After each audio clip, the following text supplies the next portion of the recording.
Hey, everybody. You know, I only had the Aaron Live intro because this is a new thing and I haven't been able to prepare a new intro yet. But this new show, as of right now, I made an executive decision. We'll see what David thinks when I bring him on. But we're going to call this AD 2023. And then, of course, it'll change to 2024 with the new year. But that's basically Aaron and David drawing pictures. We're going to do this once a week, live stream drawing cool stuff for your entertainment dollar, which actually costs you nothing. So make sure you like and subscribe and hit the notifications bell so you won't miss any of these episodes as they come up. We haven't really set on a time yet and a day that's going to be permanent, but we'll get there. We'll get there. Wednesdays looks like the best day, but we'll see what David has to say. But without any further ado, let's bring on my new partner in crime here, the great, the awesome, the incredible David Williams. There he is. Hey, David. He's a man of few words. He is. So, are you on board with this? The name AD. What do you think? AD 2023. A Ron and D Wizzle for shizzle. It's too much typing. All right. See, I was thinking of DNA too. You know, that was kind of cool. But then I thought I couldn't. So I don't know. So. Oh, you just don't want me to be first. Well, I got to prep the show, so I got to get something out of it. But no, I was trying to figure out how it would look. DNA, So I was like, that could work. So I don't know. Right now it's AD 2023. Next week it may be DNA. We shall see. But I will work up a new intro and stuff just for us. So, hey, amazingly, right here at lunchtime, we have 23 people watching right now. Let's say hello to a few of them. Creative Faye is here. Jasu is here. Ellie Munoz. Let's do this. I'll be listening while I work the streets. I don't know what that means, but good luck to you. Prater 7 is here. Stephen Rockwood Drawing is here. Prater, Blackjack. Mike McMahon. It's like, did you even sleep? No, man. I drew that Santa Claus. I did catch a few hours of sleep, and we're right back at it. Creative Face says Aaron's live streams are our humanitarian aid. That's beautiful, man. Voyager 47 is here. Let's see who else. World of Conan. AD is great. See, he likes it. Angela Curry is here, or Angela. Sorry, Angelo. That would be your brother. Angela Curry is here. Thanks for joining us, Angela. Appreciate it. Ink Art 1. Marcus Killigrew, Neon Todd Studio, the artist formerly known as Hey Mike, and JJW. All right, he says, David, congrats on Bass Reeves. Who's this dude here? Wait a minute. Rudy Jade 90, excited for Bass Reeves and Blood Hunters. So, all righty, excellent. Now, David and I both have active campaigns right now. Mine is Wraith of God Blood Hunters, and that is the link for that is in the description of the video, as well as David Williams's Bass Reeves West of Hell is live right now on Indiegogo. Is it on Kickstarter too? Yes, it is. Okay, so I do have the link for the Indiegogo campaign in the description of this video, so you want to check out both those campaigns as you get a moment to. All right, so we haven't really talked much about format. We've done this before numerous times, but we're just gonna jump in, and each week will be something different. I was gonna do a Wraith of God piece today, but I'm kind of, after doing Santa Claus last night, I'm feeling kind of Christmassy, so I'm gonna do another Christmas sort of themed drawing. David, do you have any ideas what you're gonna do? Well, last night you did Santa Claus, and you were saying before the next time we meet you were going to do a Santa Claus, but you did it already, and I said, I'll do the Grinch. Okay, do it. But, what Christmassy thing? No, I'm going to say, what Christmassy thing are you going to do? Are we going to do something that's connected, or no? This is totally this. let's be upfront. We're doing stuff that we're going to put on auction tonight or tomorrow night on EVS's stream. So draw what you think you can sell. But I'm doing kind of an old school Coca-Cola ad with a girl, kind of a pinup girl with a Christmas theme. So that's what I'm going to do. I'll ask the audience to suggest something for me to draw. All right. Put it in the chat, folks. Blackjack says you should call the show Drawn Schnizzit. Shiznit. Shiznit? I don't even know what that is, man. Can you explain that to me, David? Or is that No, you don't want to know what that is.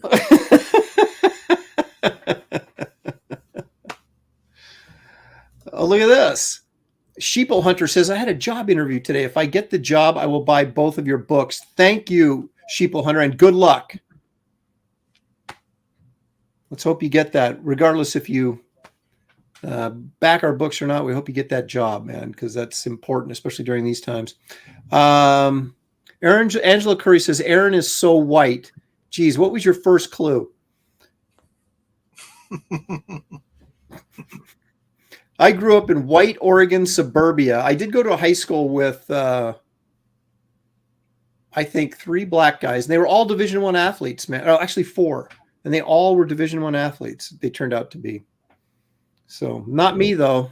I was like Division 4 on a good day. So, let's see. Grinch. See, look at everybody. See, you primed everybody with this Grinch thing. Now you've got a lot of Grinches showing up.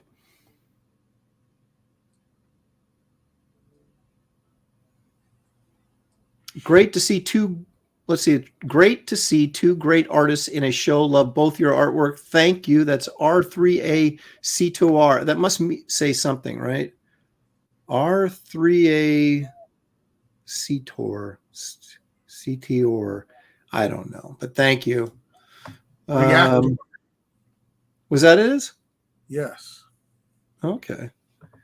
See, you're not only are you more black than I am, you're also more creative in your thinking. See, I'm already like way behind. Krampus is up there. Reactor D. There you go. I don't. That's a smiley face. It's not Reactor D. It's just Reactor. Yemeni Christmas. I better go back to bed. Jack Frost, a Bass Reeves Christmas. It's a boomer. Of course, he's referring to me. I don't know, dude. You're Grinch. David needs to draw a Wraith of God fighting the Grinch. I love how these guys always they suggest like multiple character things. Like we can do this like elaborate thing in like an hour and a half or 2 hours. I guess I'm drawing the Grinch. All right. Do it, brother. Do it in color, though. Color the sucker up. Are you serious? Well, I don't know. Well, let's see what the black and white looks like first. All right. Angela Curry was on me for doing Krampus last time, and I didn't do it, and I'm not going to do it today, but I do want to do it. Maybe next time I'll do Krampus. The artist formerly known as Hey Mike says, okay, wrap it up, Aaron. It's clearly not your day. I'm just going to tap out, man. Let David take over. Okay. All right. I got to switch my camera here because I, unlike David, actually have a camera set up so you can see me draw.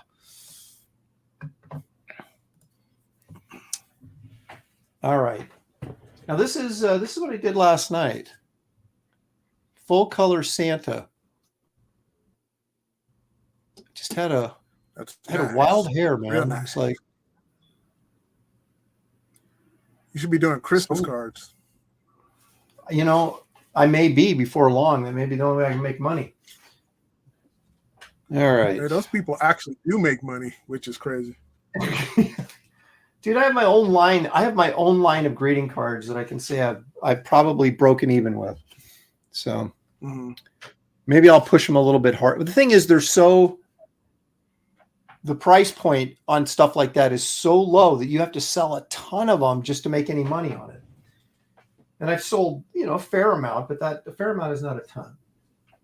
No, I mean like the people that work at like Hallmark that they work for hire stuff. Oh, They get a grip. They get some serious coin. well, it's funny. My uncle passed away a few years ago, but my aunt is still alive, and they live in a house in Kansas that is literally like around the corner and down the street from is it Hallmark or yeah, there's like I think it's Hallmark, but one of the big greeting card places right there. But I never stopped in and said, "Hey, hire me to draw a greeting card for you." My stuff is too weird. My sense of humor is probably not what would appeal to them.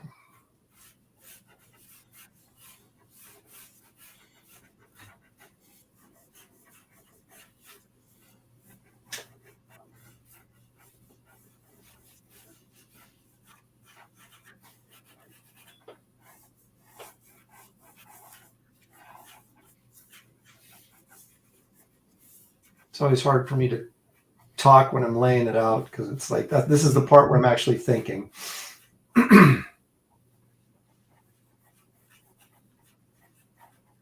Did you ever have to draw like the Grinch or anything like that when you were at Warner Brothers? Nope.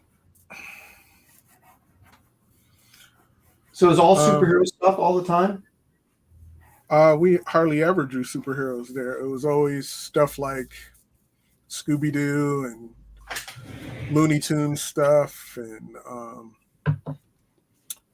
Osmosis Jones, like when that came out, Iron Giant, a lot of Harry Potter, Hanna-Barbera characters.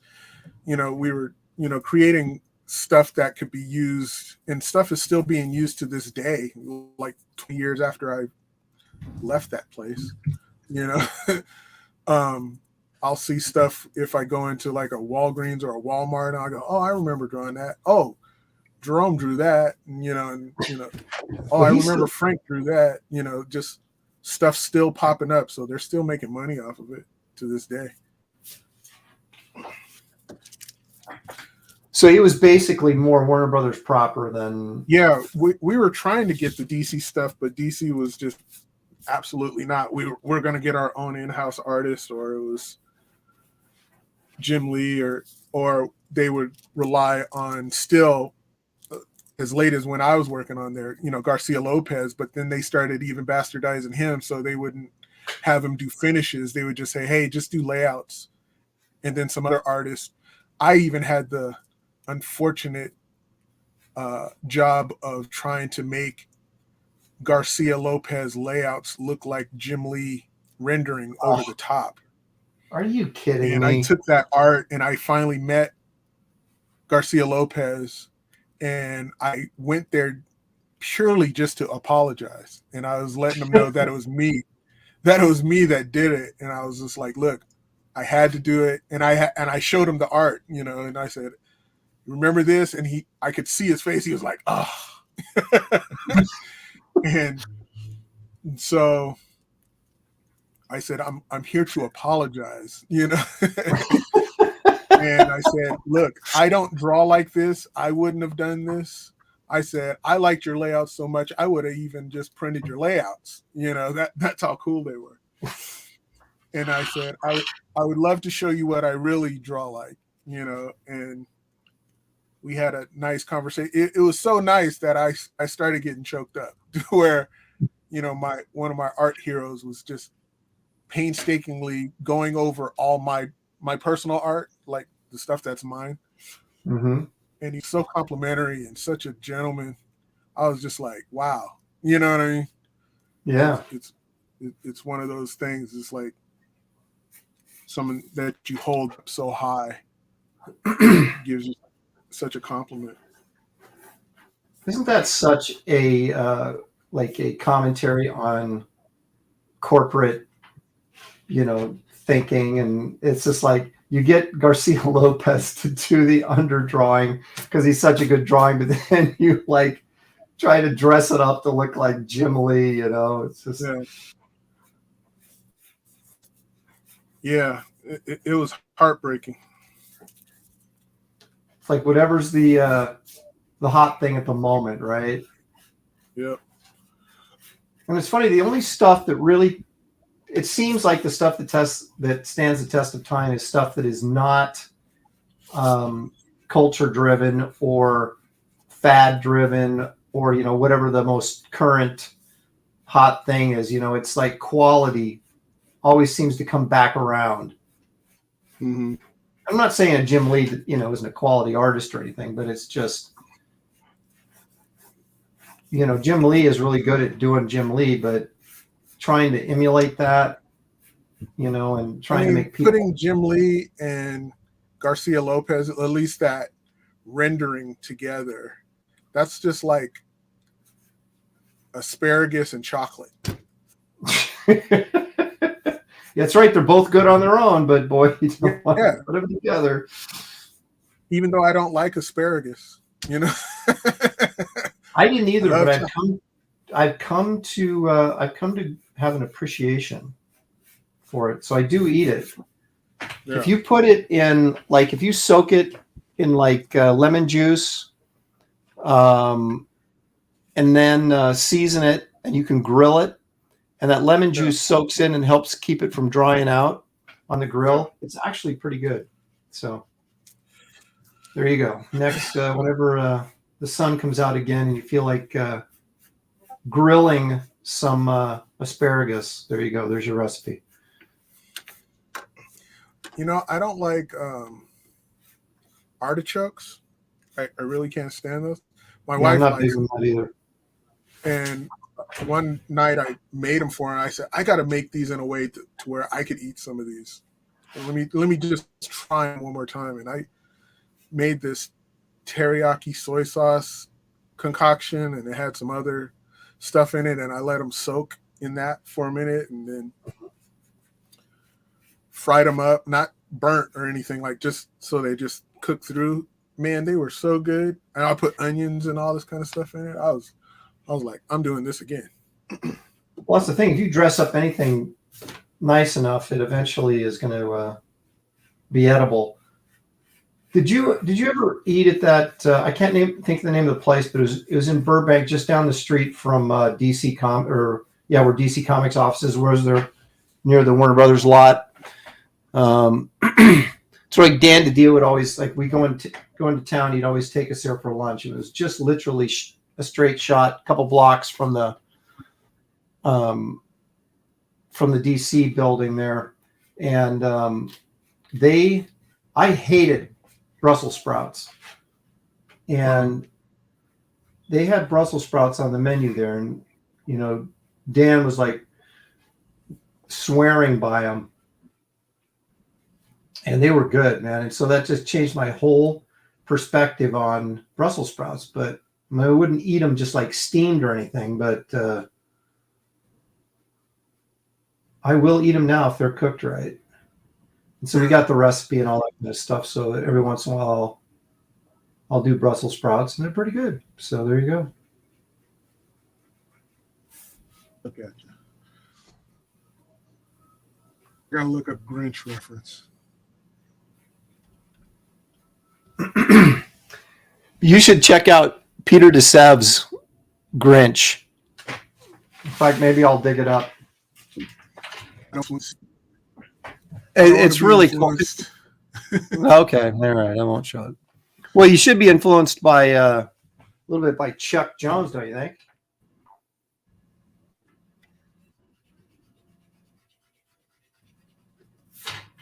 I'm just looking for his face, though.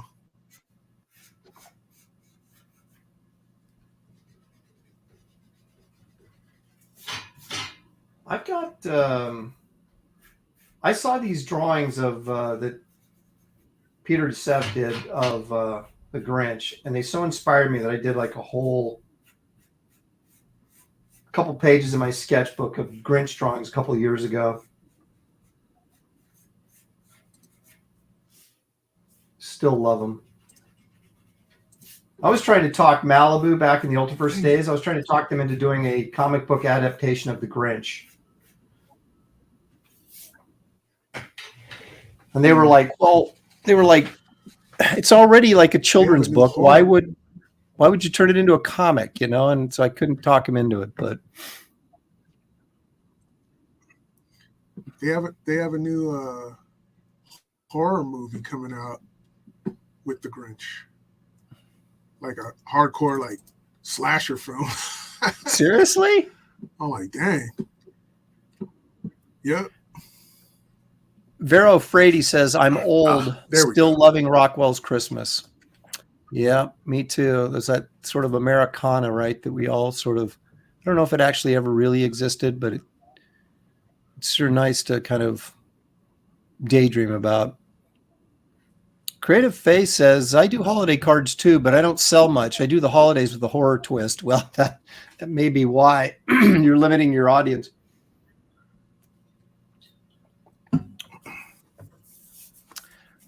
Phil Diaz is in the chat. Good to see y'all streaming again. What'd you say? I said Phil Beasley. Oh, Phil Beasley. Creative Phase saying people grill in the winter. Yeah, I know, but then I have to go outside and it's cold. So, Ink Art says, Aaron, interesting that you draw her body first and then her head. Are you using the body to proportion the head? No, I drew her head.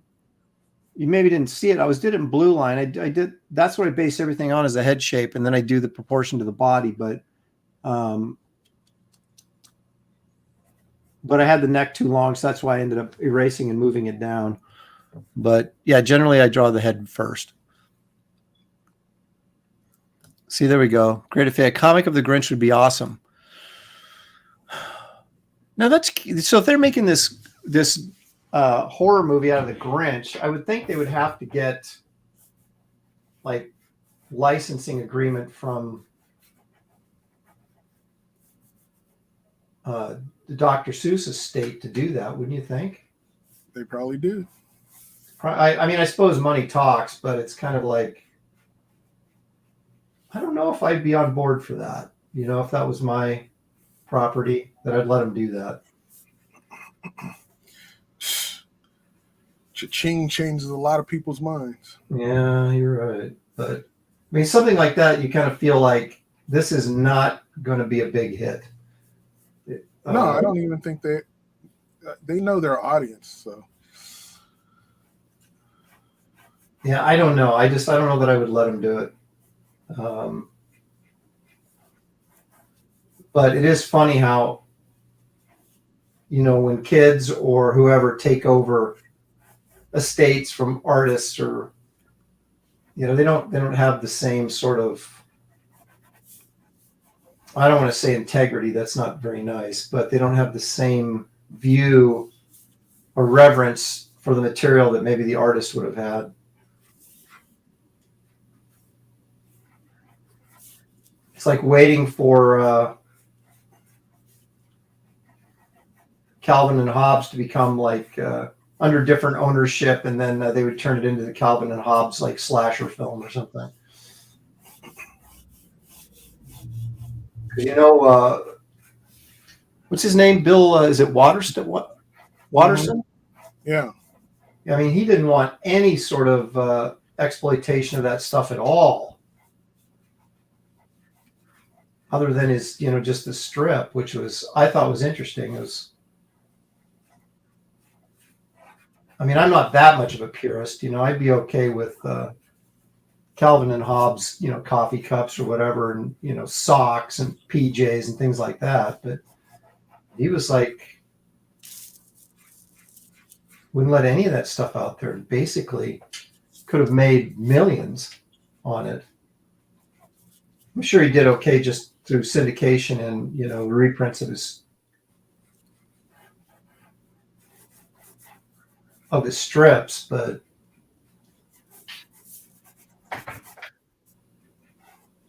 thought it was interesting that I mean, commendable, I guess. Yeah.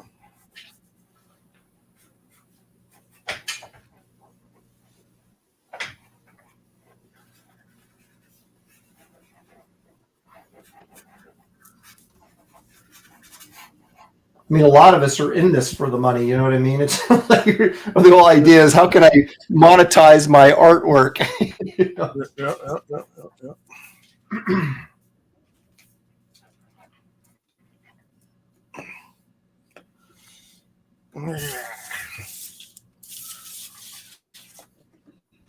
I don't like that one either. This is the third time now I'm turning into you, Aaron. The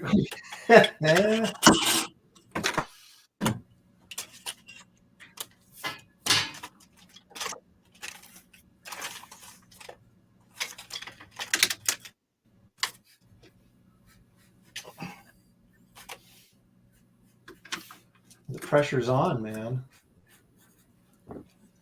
That it is. That it is.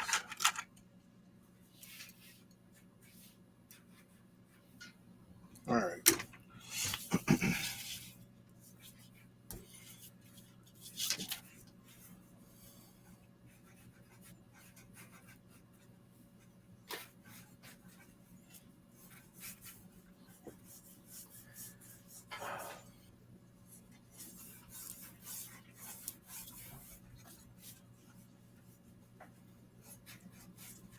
I get a really good figure going. I really hate to cover it up, you know, with clothing. It's like, oh, I'm going to lose this curve or I'm going to lose that. Yeah, that always happens.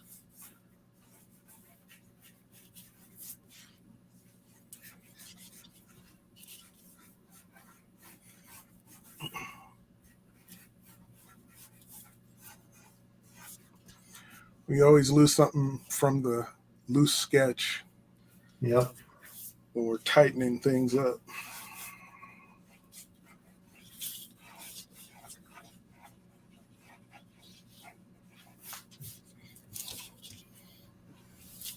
Let me change my mind here. I was going to put her in a dress, and maybe I'll put her in a jumper. That way I don't have to cover up her hips at all with anything.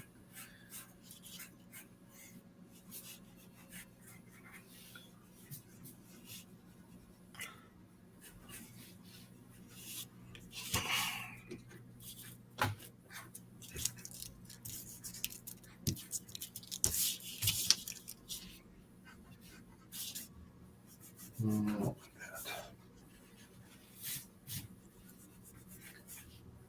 I will admit I'm not really pushing myself here. I'm using a fairly standard pose, but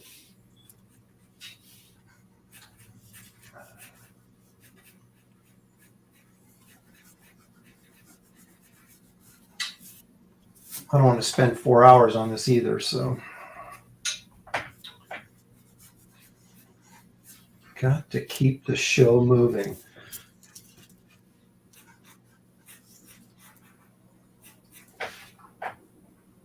I always end up drawing these like thick chicks, not quite as thick as Frank Cho does, but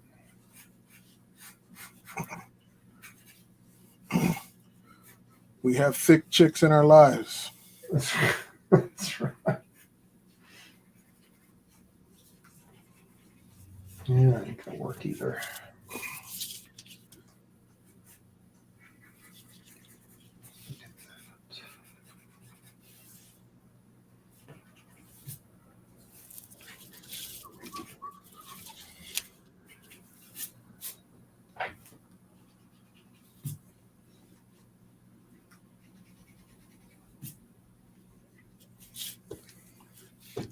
So I was on YouTube last night, just, you know. Going down the rabbit hole? Yep. And that's a perfect way to describe it. And I came across this match game episode that Kirstie Alley was a contestant. Mm. And they asked, you know, Gene Rayburn's like, you know, she says she was from Iowa or someplace in the Midwest. I can't remember. And Rayburn asked her if, you know, what brings her to LA. And she goes, oh, I'm an interior designer and all this kind of stuff. And by looking at her, it could not have been too much before she got that Star Trek job. Mm-hmm. She looked about that age. And so I thought it was interesting that clearly she was in LA to become an actress, not an interior designer. I just wonder, because you see that every once in a while, you see like actors or actresses showed up on these game shows as contestants. Mm-hmm. You got to think like their agents, were like, hey, this will get you seen, and because she really looked annoyed to be on the show. It was really funny. Because Gene Rayburn's like, hey, can I get your address and all this kind of stuff? And she just kind of cocked an eyebrow and didn't even laugh. She was like, and he was like, well, I'm just joking, of course. And she was not playing along with his crap at all. She said, I ain't the one. That's right. Just wait, I'm going to be Savick here in another 6 months. And then. And it was weird because they had Chris Pine's dad was on there. He was like the sergeant in Chips. Uh-huh. I didn't know that, but that was Chris Pine's dad. So he was on there. And then they had Jamie Lee Curtis was on there. Wow. And looking really young. So, it was obviously after Halloween, but I don't know. She didn't really do much except a couple of slasher films after that, did she, for a while? Mm-hmm.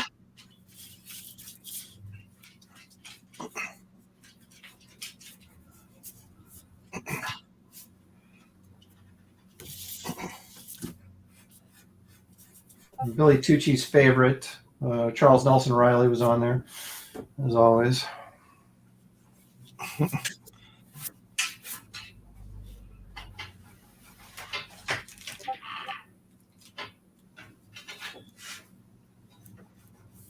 I know this is at a bad angle, so I'm going to show everybody this real quick.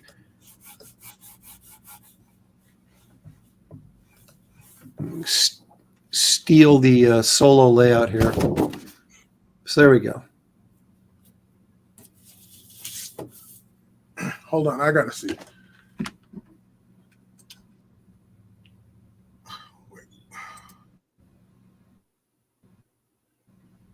And I'm going to go. I'm going to color this.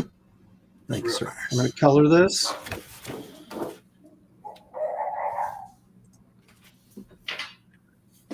I always feel like these. You got to be careful with that. The leg that's bearing the weight is actually right underneath the middle of her, because she would fall over otherwise. So I got to make sure I swing that in far enough. But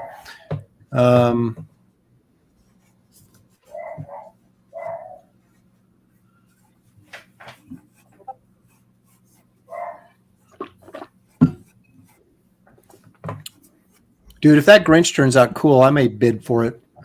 No, it's not turning out cool. Ellie Munoz says, I like watching old Dick Cavett episodes. Never saw them growing up, but I recognize all the stars, so it's nostalgia. Yeah, there was a lot of, interesting talk shows and stuff. And it's like John Lennon and people like that would show up on these shows and just say the weirdest stuff. Mm-hmm. Mike I hate Miller's this. Dude. This is the third time. All right. Sorry. Hey, this is the truth about art. On you. It says it Kelsey it happens.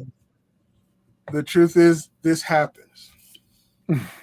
I know this is the reality of this is the pressure, because we do this with the cameras not on and we're throwing stuff away all the time.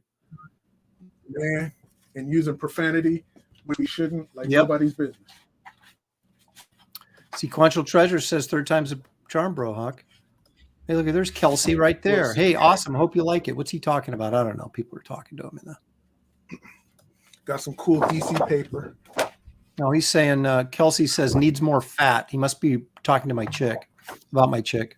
You got DC? You still have DC paper? Yeah. Yes, I do. I got quite a bit of it, and Marvel paper too. Uh-oh, look at this. Look at this. Finally, the tables have turned. Kelsey's calling it out. He says, you got David scared, Aaron. So now I'm in your head for a change. There you go. I'm gonna do what you're doing. I'm gonna make mine a sexy Grinch chick.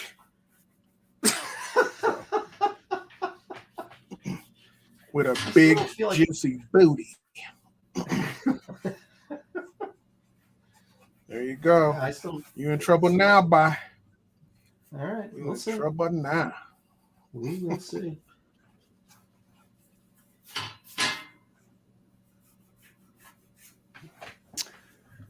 I gotta switch my camera over. She's gonna have really tiggo bitties.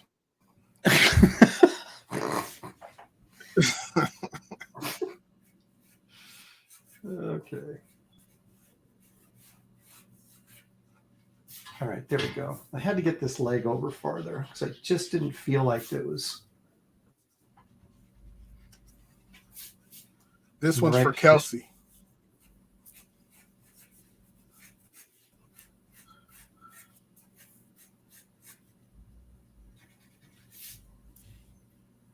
So does anybody know where Kelsey lives? I mean, not like doxing him, but I mean, like what state he lives in? Or is he just like out in the middle of the woods someplace? He lives on another planet. Mm. He's extraterrestrial. Well, he looks like a mountain man, right? You know, and then. But that's the trick. He wants you to think that. Mm-hmm. He lives in like some suburbia town, you know, a little cul-de-sac someplace. And we think he's out in the middle of the woods and hunting Sasquatch or whatever. Goes out and hunts for his own food. Oh, I gotta get better. Are we going to fourth one now? Better idea. Yep. It just came to me just like that.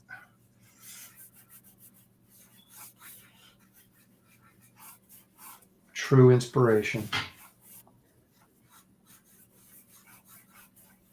Sometimes it takes a little bit to get it going.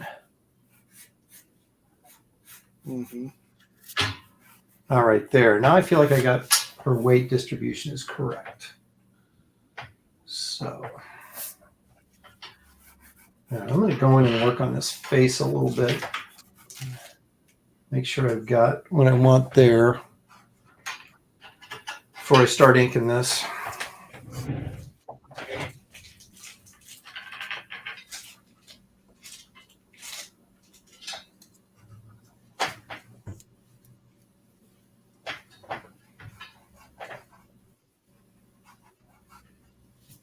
I don't know why I didn't think of this in the first place. Dang it. It's the pressure, man. It's the pressure of the debut show. I got y'all worked up last night doing that Santa Claus and started feeling the pressure last night. Mm-hmm. Mm-hmm.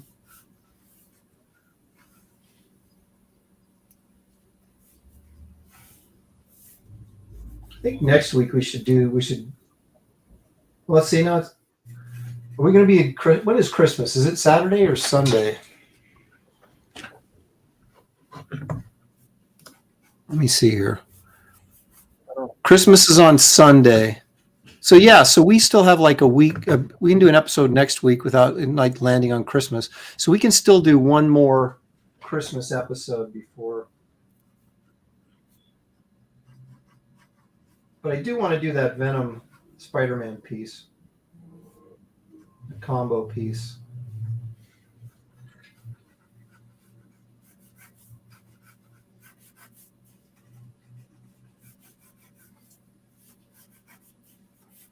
Are you still doing the Grinch, or did you bail on that totally? It's still the Grinch. It's a different kind. It's a Kelsey Grinch. That's right.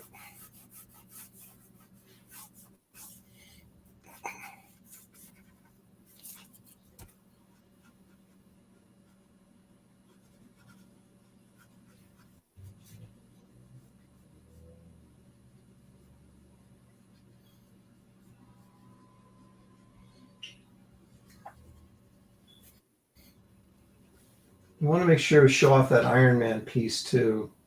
because I know you're looking to sell it. So.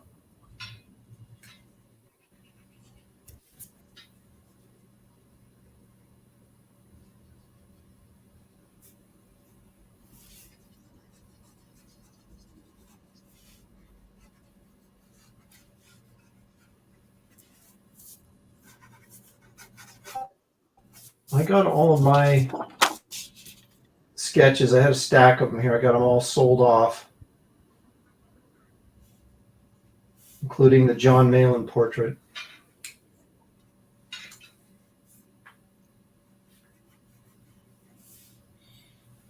Should do a Kelsey portrait. I got a feeling a Kelsey portrait would sell.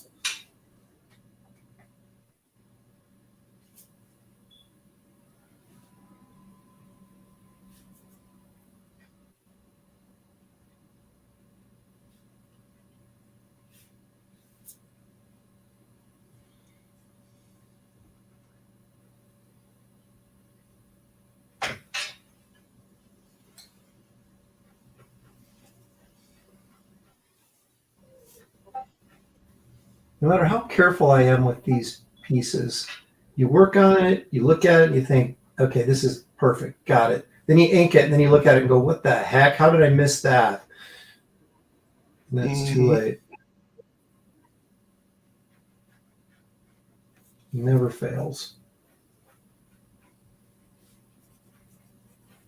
And then someone in social media will inevitably go, hey, great piece, except what's up with her finger? You know, and you're like, ah. I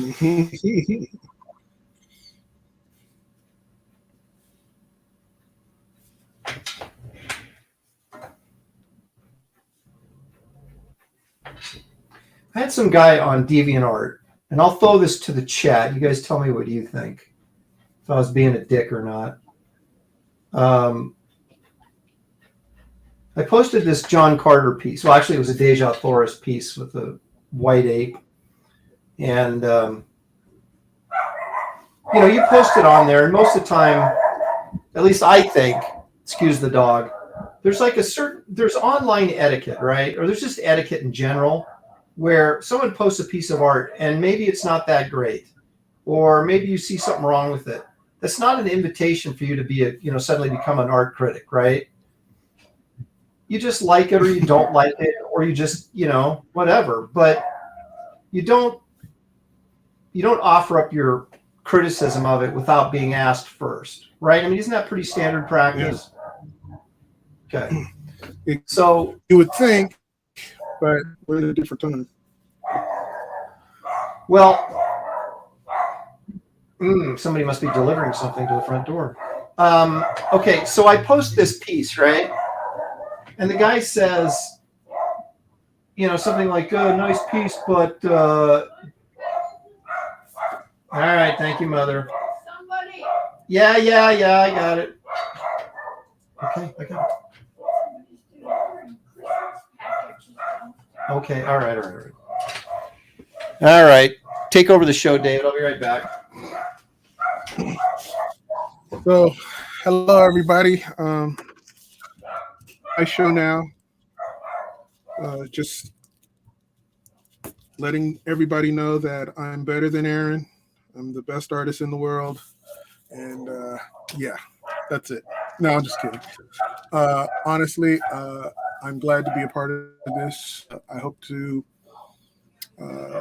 stick with this and stick with you guys as long as possible to show you my art and art failings and and talk comics and talk shop and be able to entertain you guys as long as humanly possible. I appreciate every single one of you.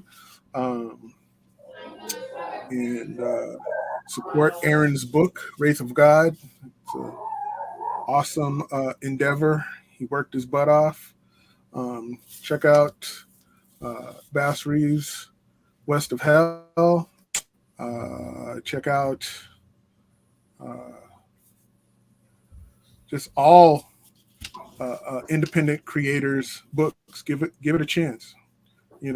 Look into it. Check, see if the art is great. See if it'll. There needs to be an alternative beyond DC and Marvel. And I'm back. make that happen, and we're very appreciative of it. Alrighty, there you go. All right. I didn't say anything crazy. Crazy. All You right, don't have good. to go back and check the tape. No, it's like it never fails, man. It's like, especially this time of the year, so many deliveries, it's ridiculous. Yeah. My wife, so all she does is order online. She absolutely will not go shopping. Mm. So I'm constantly getting the doorbell ringing, and then dog goes nuts. And then people are like, they just keep banging on the door, right? It's like, because they got to hand it to you. Mm-hmm. You know, this dog's going wild on the inside. I was like, no. So anyway. Okay, so I got this Deja Thoris drawing, right? I put it up there. The guy says, nice drawing, but it doesn't look like, he goes, but it doesn't look like she's actually sitting on his arm, you know, like I made her butt too round instead of like having it squish into his forearm, which the ape was holding her, right? Mm-hmm. And I got really pissed off. And not because it was because of the criticism was valid or invalid, but just the fact that this guy had no sense of decorum or etiquette. Right? And I said, well, and it went, what's that? I said, so you shot him? No. You shot him? No. Don't, let's not start any rumors. So I went to his site to look at his artwork. Uh-huh. And it was, you know, amateurish. And, all right, maybe that's not a kind way to put it, but it wasn't professional level work. Let's just put it that way, right? So I thought, mm-hmm. why would a guy, you know, why would you do that? Right? And mm-hmm. so I said, well, you must feel pretty confident of the quality of your work, you know, to, you know, be criticizing mine or something like that. And then he took offense to that. Well, like, you put it up there, you know, can't you take criticism? And then I, of course, had to explain to him. I said, it's not about the criticism, dude. It's about the fact that you felt that you had a right to do it. And that's the problem. It'd be like, I don't know, like if Frazetta was still alive and he put up a painting, right? And then I criticized the mm-hmm. painting. And then everybody knows I'm not as good as he is. So it just makes you look even more like an idiot for saying anything, whether the criticism is valid or not, right? And mm-hmm. so I eventually apologized to the guy for getting ticked off, you know, at him. But it didn't change. There's nothing that bugs me more than that. And again, it's not that I can't take criticism. I can. But it's like, what's the purpose of posting criticism on someone else's? Were you supposed to start all over? Were you supposed to start all over and do it? The way I look at it is the only reason people do this, and people in the chat may think I'm wrong here, but the reason people do this is to draw attention to themselves, right? It's not mm-hmm. like an instructive way to say, hey, I really want to help you get better. It's they want to say, hey, I'm smarter than you. Look, I saw you made this mistake. Ha ha. And it's like, it just really annoys me. I mean, if you seriously want to, you know, point out something to somebody, you like contact them directly and you say, hey, do you mind if I comment on your work? And then the guy will say, yeah, go ahead. Or, yeah, I really don't care what you think. So no, kind of thing. But yeah, it just annoys the crap out of me. So that's just, you know, there's a certain amount of protocol and decorum that people need to understand that they just don't sometimes. What do you feel about, say, like a fellow artist that, say, before you show it to the world, is like kind of pulling your coattails and say, hey, you might want to fix this tangent or do something like that? Are you okay with that? Yeah. Yeah. But again, that's you're not posting it on for people, on the public, to publicly shame somebody. Right. And the only reason people do that is either to make someone else look bad or make themselves look better. That's the only possible motive that you would have for doing that. Mm-hmm. And so that's why I just don't think, that it's cool to do that. And I had an artist, a professional artist, and I never thought much of it until he will remain unnamed, but you guys can take your best guess. But until recent behavior has kind of led me to think otherwise about why he may have done this. But I posted a black and white picture of my daughter that I took, right? And I had her do her hair like kind of, because she got a haircut and she came home and I went, you look like you should be in the 40s, And then so I thought, we should do some black and white photos with your hair and kind of make you look like a 40s movie star, right? So So I did some photos and I put one of them up online. And it was one that turned out really nice, and it kind of fooled you for a minute. You looked at it and went, who's that? Who's that movie star? I don't recognize her, but it looked like one of those types of, 1940s publicity stills, right? Mm-hmm. And this artist came in without asking me or saying anything, and in the chat, and he went in and went into Photoshop with a photo and then made it look more vintage, the photo. And kind of dressed it up and stuff like that and reposted it in the chat. And I was kind of like, at the time I was like, oh, hey, that's cool. How did you do that kind of thing? But now I think about it, I'm kind of like, that's like someone saying, hey, that photo is good, but look at me, I'll make it better. Yeah. And again, why would you do that to somebody? What's the real purpose of doing that, except if you're trying to draw attention to yourself or make yourself look better than the person that you're, doing this to. So yeah, he could have sent it to you in private. Yeah, I said, hey, what do you think of this or whatever? So yeah, so I don't know where I got off on that tangent, but those are some of the things that sort of annoy me about more than many things that annoy me about social media. Yeah, decorum has gone out the window. That's right. But hot chicks holding Coke bottles has not.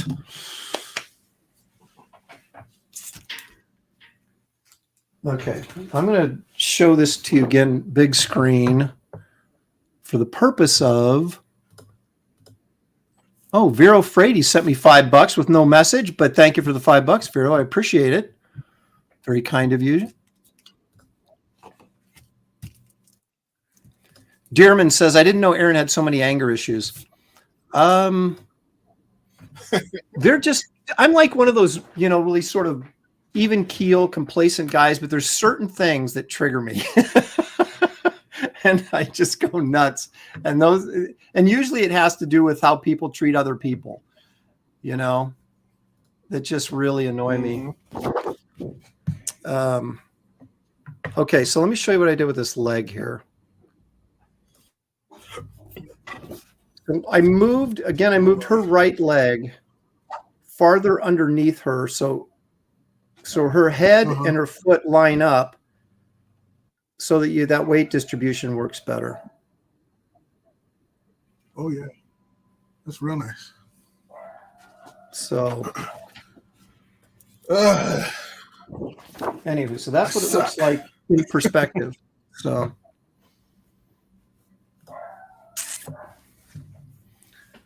all right, so you're doing a pinup now too. I can see it.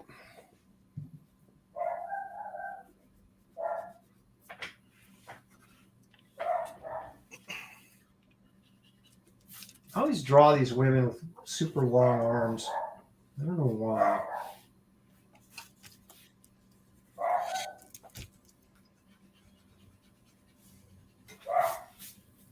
People generally don't have incredibly long arms, and yet I always draw them that way. It's kind of weird because I have so many different art styles, and to just downshift from Bass Reeves to something a little bit more typical proportions is it's weird. Well, dude, that's it's like what it had to be like working on your stuff at Warner Brothers. Oh, It's yeah, for sure.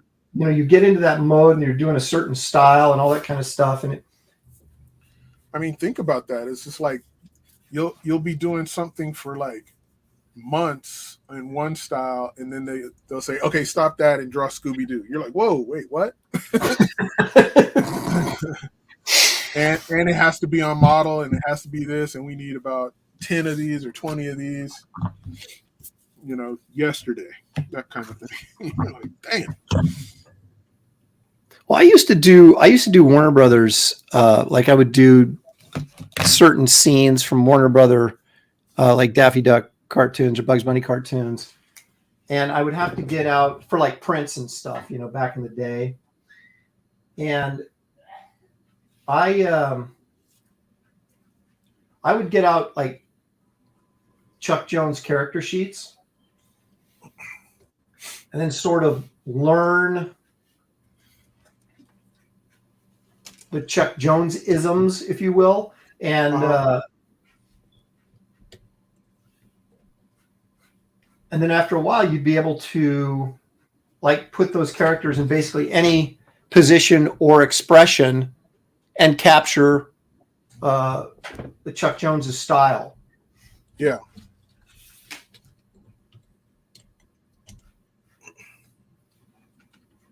But I just can't imagine if you were doing that full time, for like a couple of years or whatever, and then you had to kind of back out of it.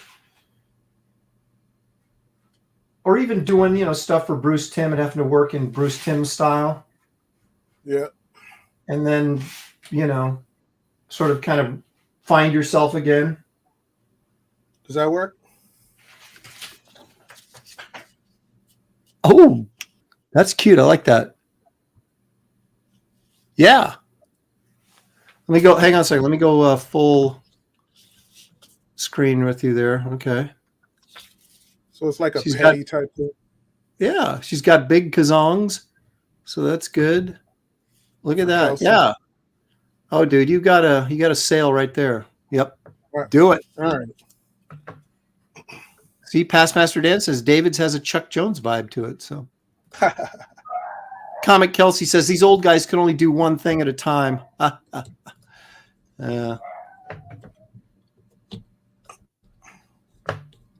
Hey, talking and drawing. Oof. What is this? Don't be scared, Aaron. I'll be gentle, says Comic Kelsey. What is? See, I get behind on the chat, and then I'm like, I have no. Oh, wait a minute. Send me the link so I can tell you all the things you're doing wrong.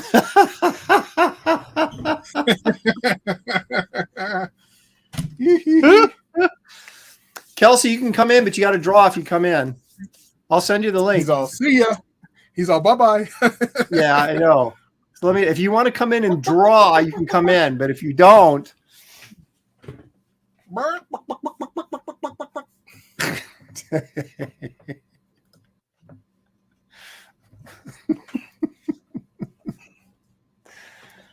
Oh, okay. We'll see. Let's see if he may have vacated after that.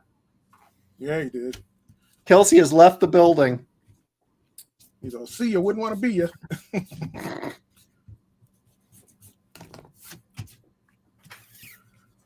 Yeah, see, no Kelsey. So scared him off. So I did it. The last time Shelly and I did a show was before she left. So Sunday before she left, which was before our show last week. We did this thing on basically Bigfoot and all that sort of silliness. And dude, I am like, every time a Bigfoot video comes up, I'm watching it now. Trying to find a decent one that convinces me that, like, hey, that might be something. Yeah. I haven't seen it yet. My wife like believes in Bigfoot. What's that? I said my wife believes in Bigfoot. Okay. Well, then I won't be. She wants to do a Bigfoot kids book. Well, okay, but that doesn't mean. Let's see. Okay. Kelsey says, okay, let's do this. Dem's fighting words. All right.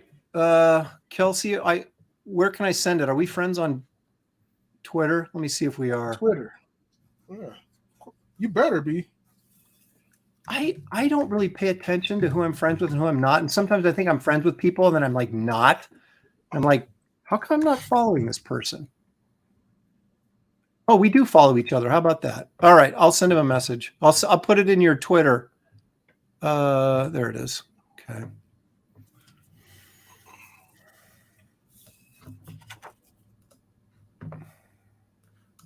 I know I'm not finishing this on your show. I could just feel it. You can feel it. Well, I'm still gonna color mine. So. Oh, I'm gonna color mine, but not on the show. Too much pressure. Huh? Said too much pressure. Yeah. I'll probably, add a background. All right, Kelsey, I sent you the link. You and your backgrounds, man. What? We shouldn't have a background on there? You're just like complicating things. Yeah, hey, you did that to me when we were doing the Spider-Man thing a while ago. You went all in and started putting buildings and all this kind of stuff. I was like, whoa, whoa, whoa. Well, I don't know. Probably because I felt like I was losing. So it's like I had to. It's like you got to do stuff that you can actually get done in a reasonable amount of time, you know? Yeah. It's true.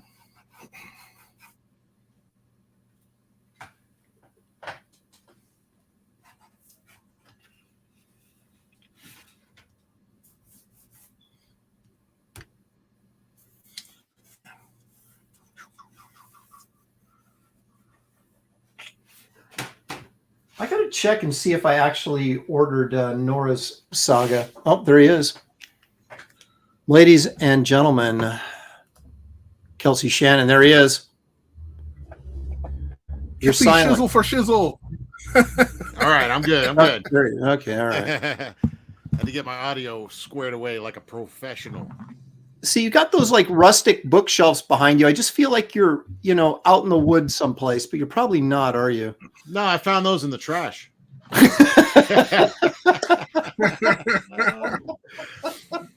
How you guys doing? Rustic. Good to see you, fellers. Good to see you. Thanks for joining us. Hello, chat, everybody. What are you drawing, Kelsey?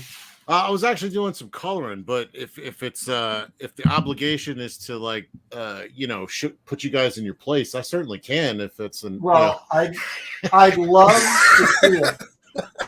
Love to see it. Does it have to be by hand? Because I have Bring to change all my setup. My gosh, look at that.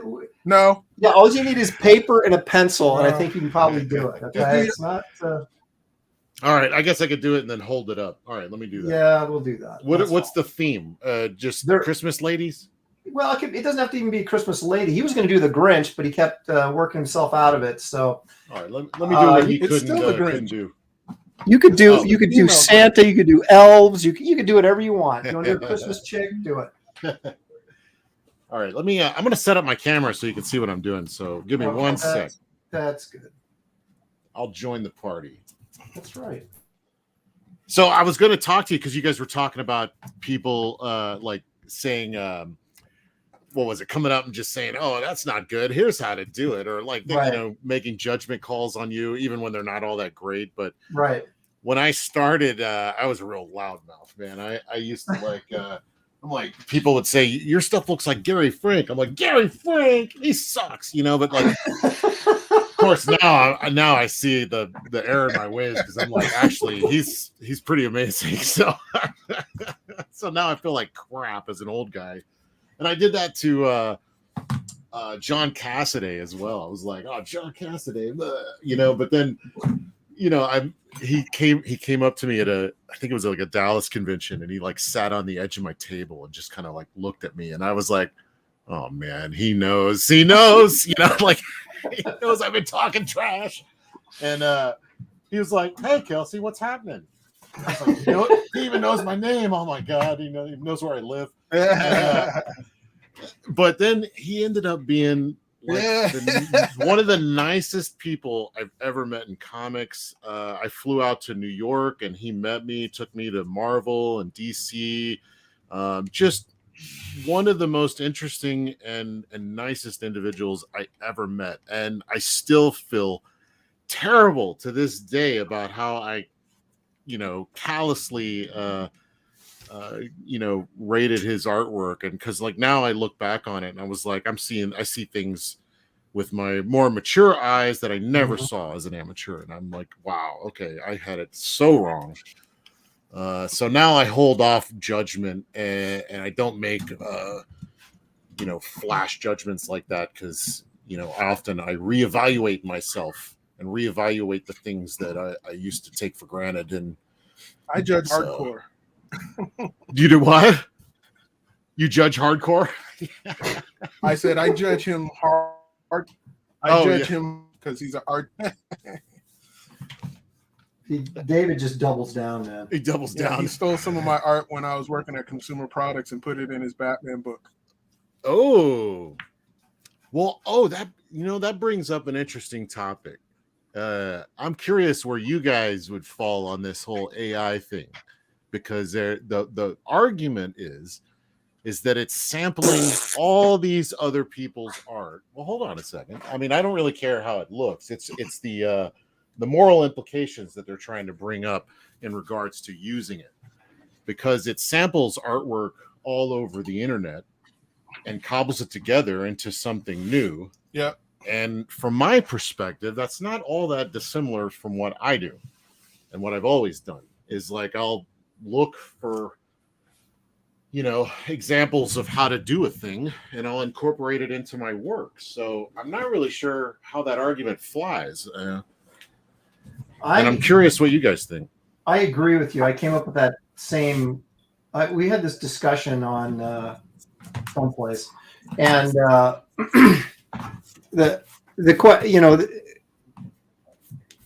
was like, we all have influences. Like I've got a lot of rights and influence in my work. I got Neil Adams influence in my work. I've got stuff that Kevin Nolan, stuff that I actually borrowed from these guys and put into my Travis Charest, Adam Hughes, all this that I've kind of borrowed and sort of made my own. So it's, sampling somebody else's work isn't the issue with me. It's just the, and again, this is lying about it. Yeah.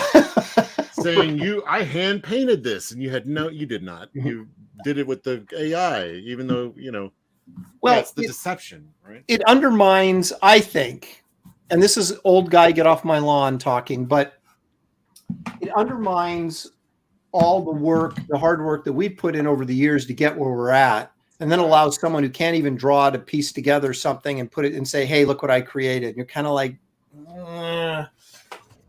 so. I just bought this giant, look at this sketchbook I found at Walmart. I think they should come up. It's like 200 freaking pages. Sorry, go ahead. I'm going to kill my dog. Go ahead, David. I'm going to christen this. Can you hear David? Did you freeze? No, I was saying it gets into a sticky. Did I freeze? No. But you're back. You're back. Can you hear me? Yes. Okay. I think the problem with AI art, where it's going to start going, is that people are going to start trying to solicit artists for them to use their style and teach the AI how to draw like Jim Lee, teach the AI how to draw like Mike Mignola. And then you're just going to have nothing but a bunch of people being able to produce comic books with the quality of those artists at a much rapid rate than what the original artist could do. But how do you get around not continually paying that artist for what took him a lifetime, he or she a lifetime, to get to said art style? You know what I'm saying? Yeah, that's the issue, right? But then it comes back to the same thing. If I went and copied Mignola's style just as verbatim as I could get hired and do that, and it's not like Mignola could sue me for doing that. We've seen guys do that. Victor Von Donovan with his style. who's the guy that does the Adam Hughes, or at least he started as very Adam Hughes. You know, I By think and you large- were called Adam Hughes at one point, which I didn't understand that one. But like a lot of guys have done that and made a career out of it.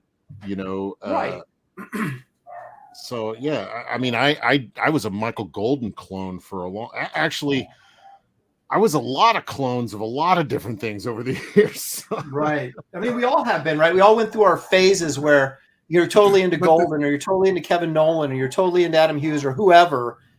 And I was kind of aping some Travis Charest for a while. Trying to kind of modernize my style, and we all sort of go through that. So I don't know if you can. I mean, could Mignola sue Marvel for creating Mignola AI artwork? I don't know. Can you copyright your style? I don't know that you can. Trademark, maybe. Yeah. If you got a very distinct style, you might be able to like. I don't know. It's like people insure, like I'm just saying, women with within the great art- legs, they insure their legs. Well, yeah, but insuring them doesn't mean that you can't. You know what I mean? It's like if they get damaged, but can you? I mean, you can insure your arm, and so you get hurt, you can't draw or something. But I don't know how you can protect your artistic vision. You can't use them in a commercial. Mm. That's true. Like you got actors signing over their legs likeness in a commercial. Yeah, you got actors signing over their likeness now for like 3 digital recognition. I mean, we may end up in a point where Jim Lee could sign off for that very thing. Like, here, I give you permission as long as I get a royalty out of it. That seems like a more likely avenue that this is going to go. Yeah. Well, I was thinking too, like they were like, how do you know what's been sampled? How do you know what's theirs? And I'm like, well, and somebody kind of corrected me, but I don't know, they could fix this. But the metadata of every piece of artwork you put on the internet tells when it was created, by who, it has all this information that can be like, fixed even more. And locked into place, I guess. But somebody said that you can actually like alter that, so I'm not sure. Yeah, that's sort of digital ID kind of thing. I don't really get it. It's like, and also, copying, like we deal with. I remember when the sketchbook thing was like a really big deal, and everybody was making these little ash cans and selling them at the convention, and some people still do it. Mignola's done a ton of it. And those get copied like Italy or something, and right. I mean, that's literal plagiarism, I guess. But like my feeling is like, it's like this Hollywood guy asked me one time. He's like, "Where do you come up with your ideas?" And I was like, "I don't know. I like forgot 2 of them this morning. Like they just happen." So like I'm not worried about it taking my job, because I can produce artwork that people can actually own and hold in their hands. That is actually pencil, paper, ink, technique. All the stuff that a computer cannot do yet. I mean, 3D printing and all that, they're going to catch up. But well, so do you still work traditionally and you just color digitally, or do you do digital art as well? No, I've actually been digital for 20 years or something. I was one of the first guys to do it. Sorry. Really? Sorry to bring that plague down on us. No, Malin was. John Malin was. Oh yeah, right. Yeah, Malin was the first. You were the second. I'm gonna have to make a video again. Dang, He was the first. He was the first. Get it right. Well, there was a couple guys ahead of me, of course, and I'm sure. Well, I mean, of course, there was like Shattered, which was like literally the first computer drawn comic. But that was like pixels. Like he did it with PC Paint. I mean, that was at a time where it was like crazy to do that. And then, of course, what's his name with Ollie Optics? First digital coloring, really, that we can really claim. I don't know what I'm putting like an old lady dress on her. Let me fix this. because we're old guys. Let me fix this. Oh my goodness. Well, I mean, I think of a Grinch woman. I'm thinking gross. So like, I'm trying to think of like, I'm giving her like dumpy boobs and like, kind of a. Oh, you're doing a Grinch woman too? Then I quit. Well, I thought that's what we were doing. He's doing the grumpy old Grinch woman. So he's just doing a. Oh, okay. Told you I was coming in to show you guys what's what. Yeah. Now, Vero Frady says, can Outcall come back from the grave and sue people because he was the first to use yellow in a strip? I think. Oh. Yeah, I don't know. You know, like I hope he does. Get that money, boy.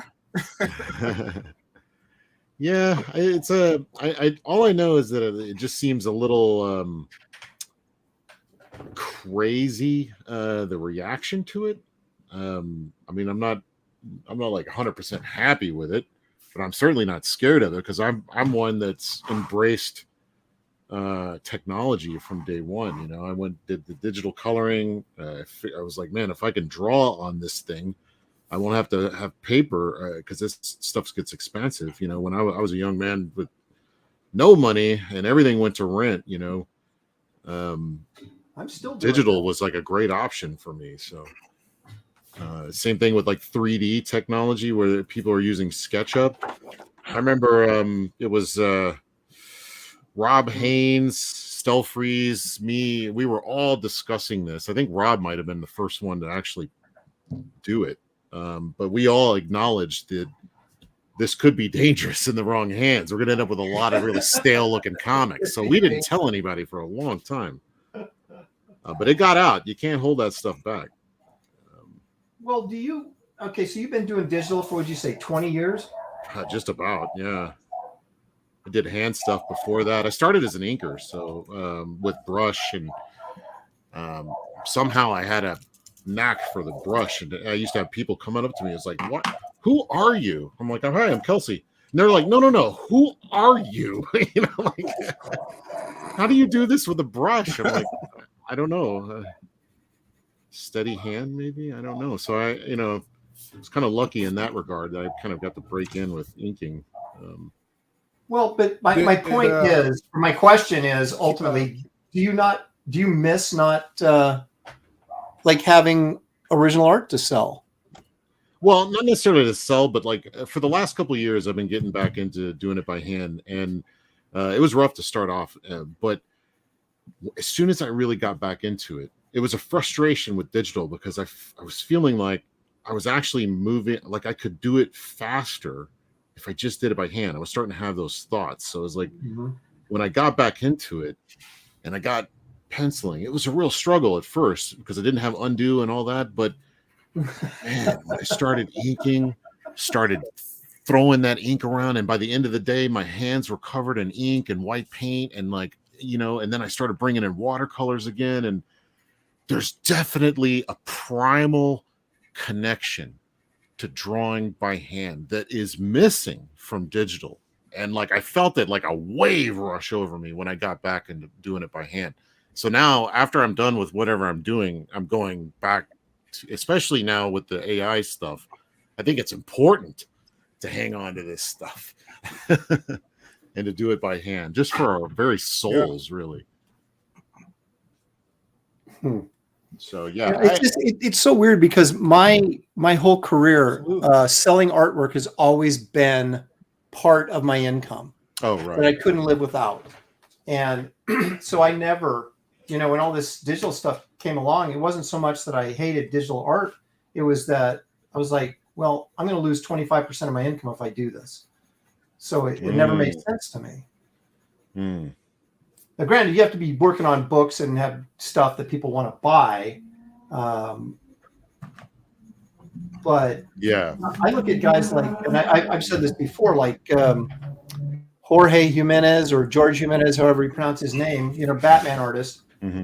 Guy does great stuff, and it's all digital. And I'm like, I always think in terms monetarily. I'm like, he can make it a fortune selling these originals, but he doesn't have any originals. Oh, like, right. How do you walk away from that kind of money? Where you could get $1,000 a page or something, I never worked on anything that anybody wanted. So that was my problem too for a lot of the time. Except Wonder Woman, and I've done some like I did the Batman Adventures, and I had some like a cool Mr. Freeze piece, and I don't know if I should mention his name, but guy David knows him. A friend of David's actually big Mr. Freeze fan. He collects all the Mr. Freeze artwork, and he gave me he wanted me to do a recreation of the cover. So I've done that where I've taken something I've done digitally and then gone back and redone it. But it's not as fun doing that kind of thing because the initial, I mean, you guys probably know that, like the initial oomph of like getting it right, and then trying to do that again. Like I see what's his name, Mike Zeck, doing recreations of some of his like most amazing covers, and I'm like, how do you do that? I mean, I think David's done that too, right? Some recreations. I've never done a recreation of my own thing. I've done other people's stuff. So yeah. I mean, I've recreated other covers or something of other artists, but I don't think I've ever done a recreation of my own stuff. Yeah, that was a new thing for me, but yeah, I'll tell you about. I'll tell you about a recreation that I turned down of my own. What?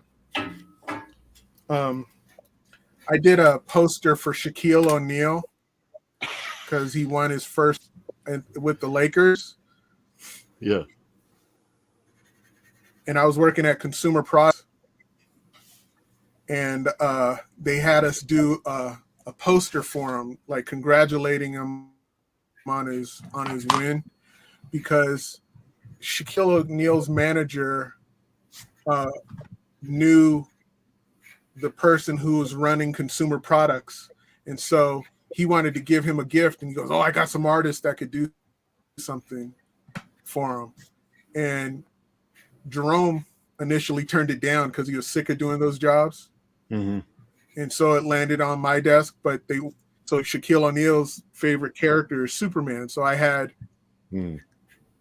Shaquille O'Neal dunking on Superman, right?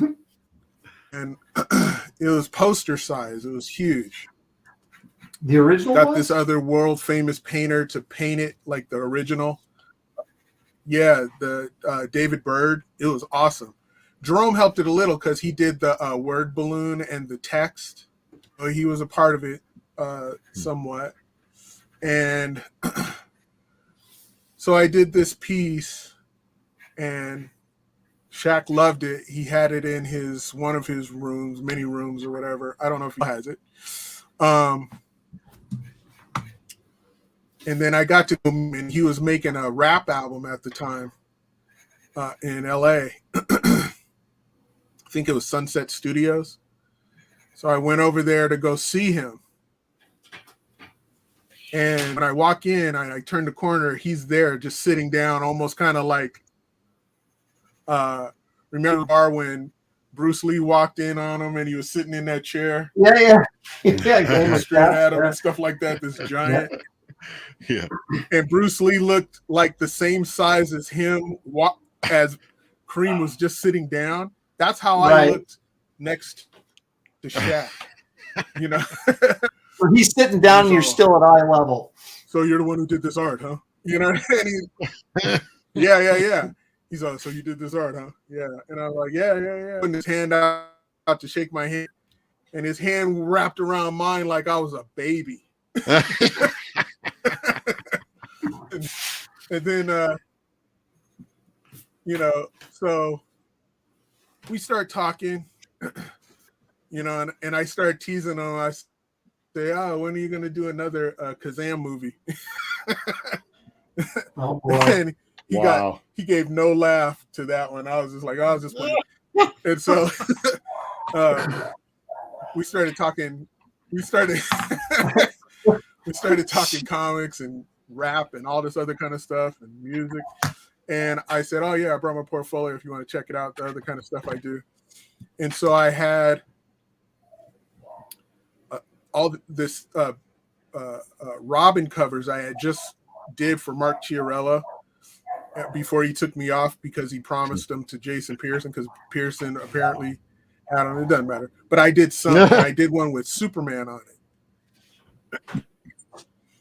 And he goes, do you still have this original? And I was just like, no, I sold it. He's all, how much did you sell it for? And I said, I don't know, 500 maybe. He said, I would have gave 1,000. And I was just like, oh, that's cool. And he goes, do you want to do a recreation of this? And I was like, nah. I turned him down. I was just like, when I was driving home, I was just like, I just easily did this. I got $1,000 from Shaq. Yeah, just for the story alone, it would have been fun. Yeah, I was always kind of adverse to. I was always adverse to redoing my own art. It seemed weird. Yeah. How did he react to you turning him down? You missed the sale. That's on you. Go find that guy. How did he react with you He kind of just him shrugged down? and whatever. And he was all right with it. He was cool. You know, I'm sure he doesn't get that a lot, but he got it that day. Need to keep these guys humble. Yeah, that's right.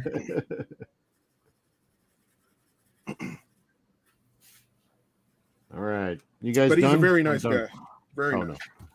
He seems like it. He comes off well. So let me see. I'm just kidding. I was teasing. Don't look at. Let's see. Oh yeah. Man, she's like a total whore. She's like, presents. Where my money?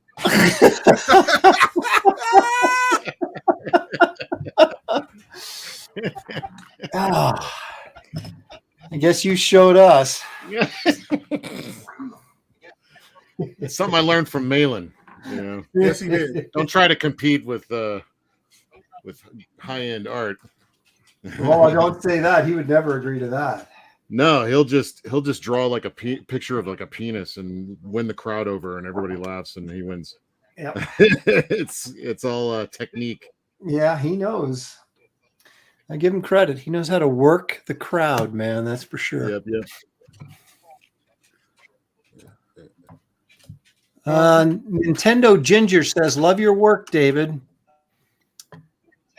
Yeah, he's awesome. Nothing about Kelsey in here, though. Thank you. No. Tarks9 all the way from Canada. Hail, Aaron Lopresti panel and chat. There you go.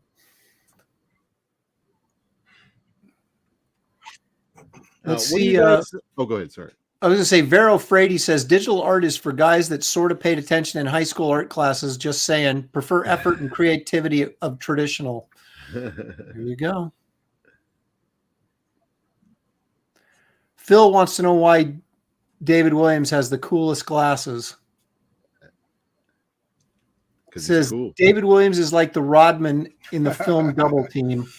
Yeah. Rodman.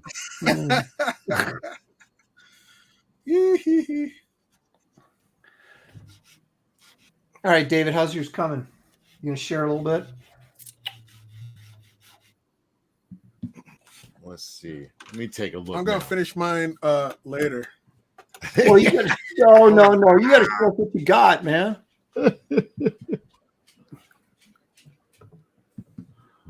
I'll show it, but hold on. Yeah. It's we're very gonna go rough. about 30. I ain't even gonna ink this yet. Dude, we're gonna go about 30 more minutes, so you still got time. Oh, I got time to color mine too. All right. Yeah.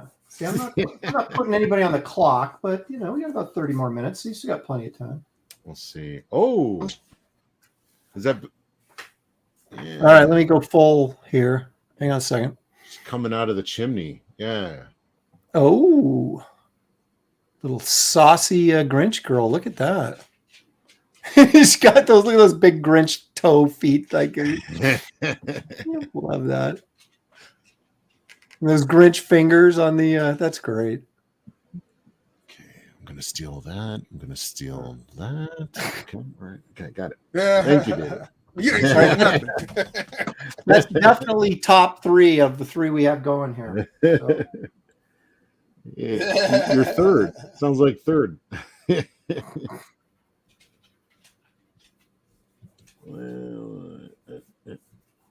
So let me ask you, you two professionals, I've been doing this for a long, long time.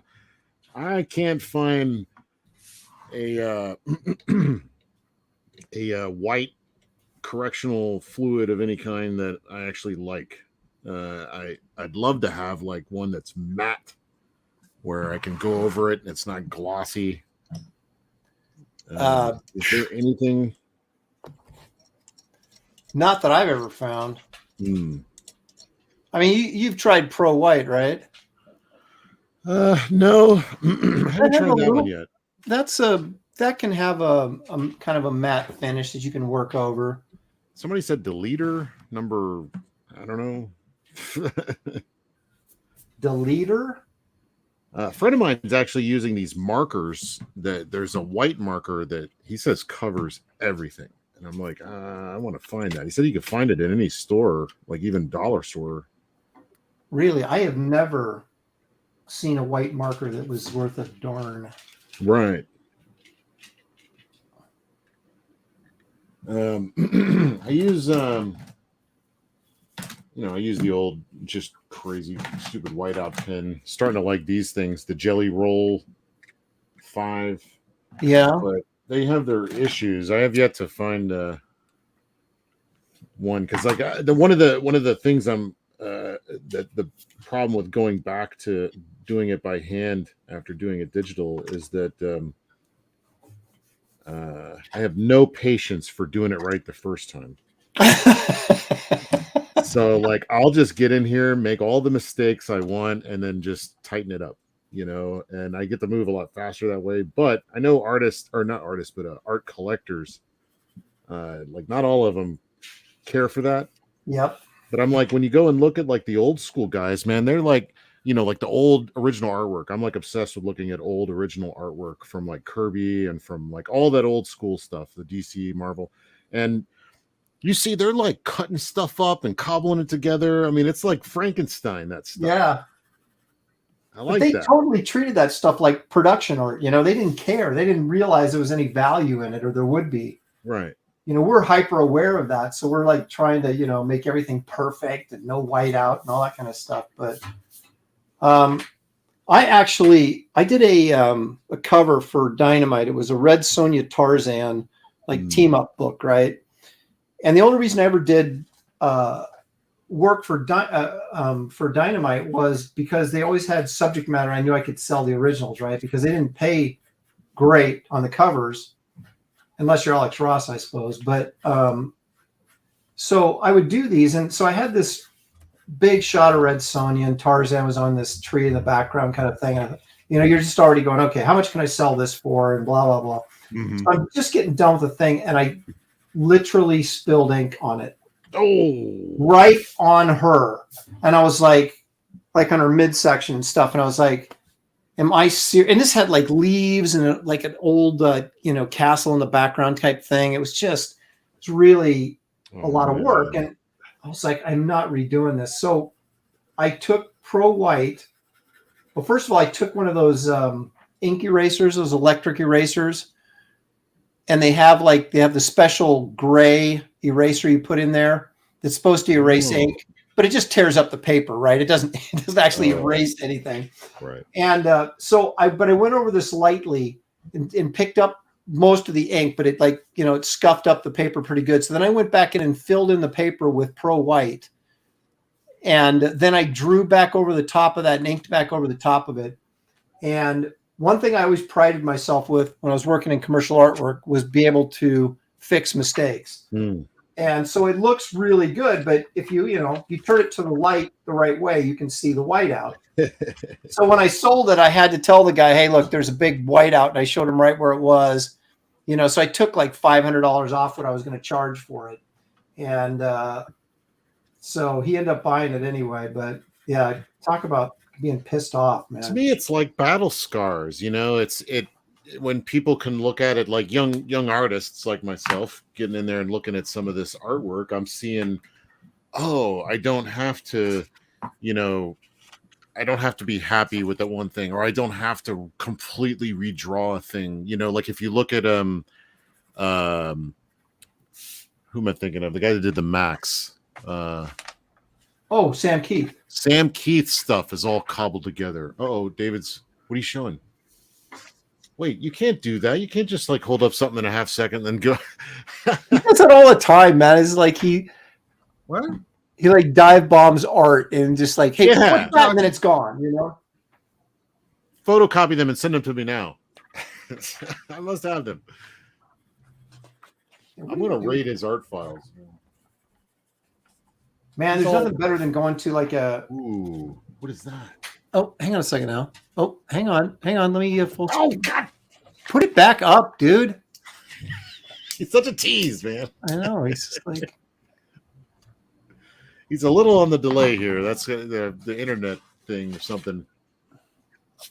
Yeah, he's still using 56K dial-up or whatever. Broadcaster from 1982. No. Okay, there's Robin. Ooh, nice. Oh, and then it's gone. He's all like, I don't like God. I'm like, show me this thing. And you're like, no. And I'm like, come on. Better than everything else, He's got a sense of quality. Oh, what is this stuff from? Oh, look, it froze. So we got to see it longer. Man, yeah. What is this from, David? What is this stuff from? It was some animation treatment that they were going to do some Superman animated and some Batman animated. They were looking for some different looks. Mm. Do you David does a lot of what? It's like Mr. Freeze Superman. He's got his little, is that like a space helmet? Oh, dang it. Marcus Killebrew says, I use Pro White, but the deletter number 2 is good. Oh, deleter. Yeah, deleter number 2. Okay, yeah. So even Rude uses it. Oh, okay. Yeah, Steve Rude uses it. So I like the dude. The dude knows what he's doing. He claims to. The Art of Roy Cover says Daily Roni makes an acrylic-based white ink. Ooh, that's cool. Is that Punisher? Yeah. Is that the Punisher? Ooh, yeah. Oh, that's cool. Dang, man. You got all this stuff in there. What's going on? Making me jealous. See, this is why you have original art. Hey, Giant Killer. Oh, is that who that is? Yeah. Oh, that's Dan Brereton's thing, right? Dan Brereton.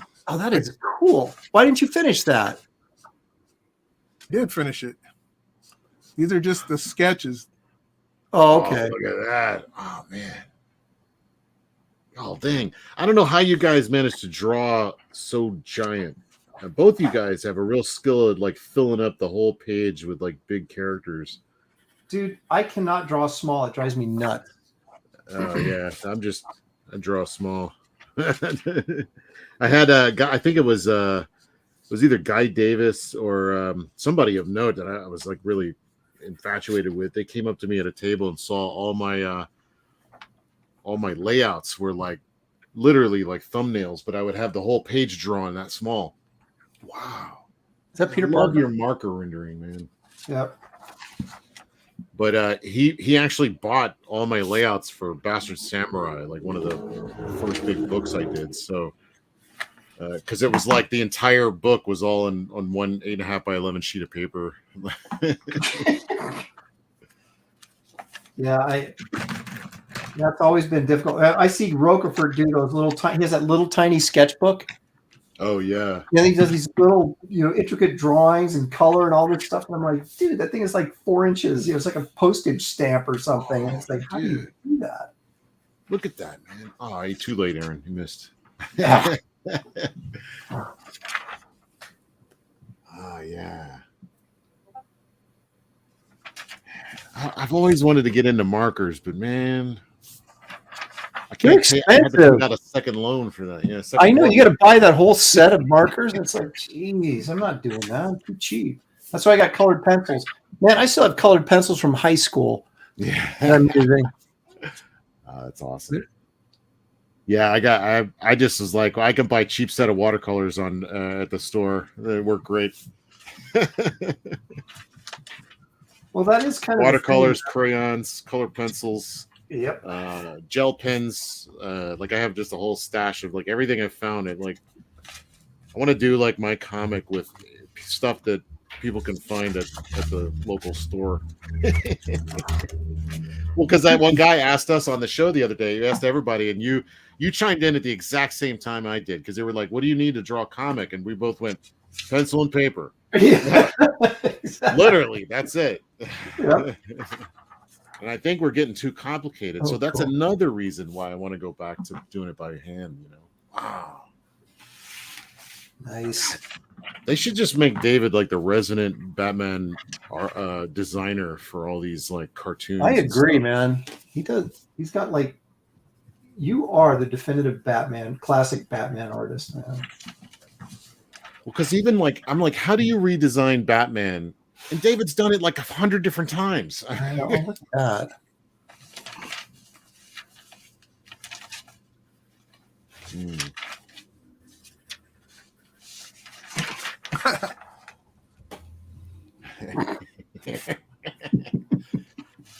These boots are made for walking.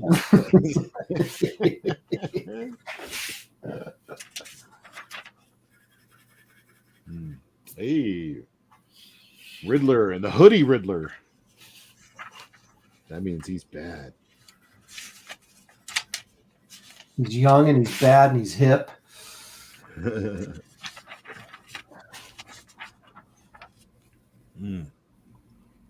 That's a great, what do you call it? 3/4? Yeah, I was just about to say, showing off with that angle, man. Yep, That's tough not angle. easy. Do you guys use like ref in the form of like, oh gosh, man. That's my favorite kind of David Williams stuff. When you go like full animation. Love it. Like, do you use like you were mentioning that Wrightson was one of your influences, and he Yep. always had that great. Yeah, I'm sure you've seen the photos, or you know, maybe even been to his studio. But he has that giant statue of like half. It's like half is all musculature, and like half is. You know what I'm talking about? It's like Yeah. You could shadow, you can light it, and Yep. do you have stuff like that? Do you ever? No, I don't. I'm just too freaking lazy, man. It's like, same. dude, if I have to get up from my drawing board, even to get reference, it pisses me off. It's like I start drawing, and it's just like whatever comes out, you know? That's so funny. All right, I'm glad that makes me feel a little better about laziness. Ooh, did that one get made?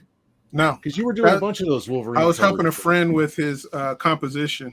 And I was just redrawing what he Let me had. get the super chat real quick. Geek Avenger for $5 says, Kelsey, Spectrum Noir markers.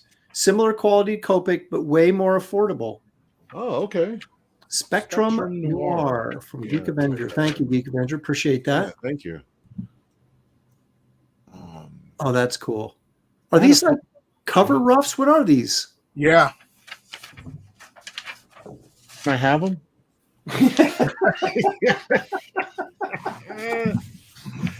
No, really. Fly out here. Well, see, that's like that's why I always tell the story that Simonson told me. They used to go over to Wrightson's house, and Wrightson would have all these drawings he just threw on the floor in the trash, and he'd go over there and go, "Hey, can I have this? Can I have this? Can I?" Oh my gosh. Hey, you know, it doesn't hurt to ask. You might get no. Well, he has some of them now because he did ask. And Wrightson's like, "Yeah, go ahead." Oh man. Wrightson, man. Do some color. Okay, now those are red those. cover roughs, right? Yeah. Or is that for Dynamite? Yep. Yeah. Did you end up doing them or? Yep. Yeah, he did. That one on the left, definitely. That was one of the best pieces. I think David and I ever made. I got to color some of those. And man, after you colored that, it made me want to do the whole book. Yeah. So you found out the page rate, and you're like, yeah, exactly. right.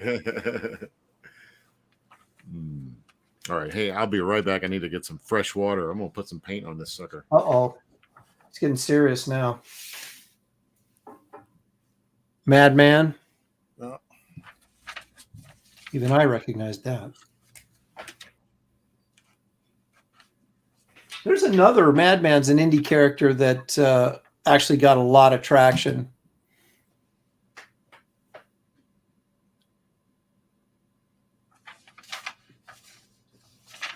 It's like, how far does some of this stuff go back, man? Way back.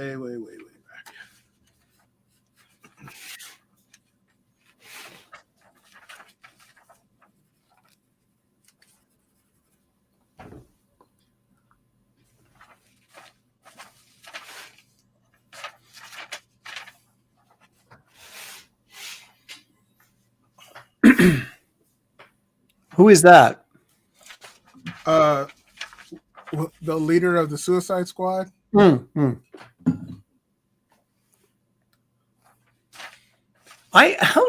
did all these covers, man. It's like, I don't know how these covers like flew underneath my radar, but I guess I didn't. When I was working at DC, I never really paid attention to what was going on. I just did my book, and then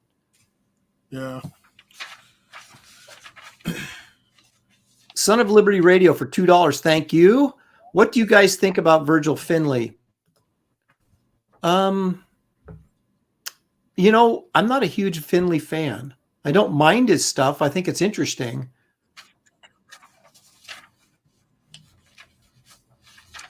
You have any opinions on Virgil Finley, David? None.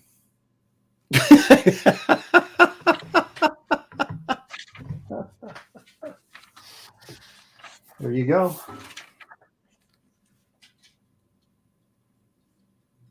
Were you like the regular cover artist on this or something? I mean, there's a lot of rough. No, I only did 2 or 3 covers. This made you do a lot of. Yep.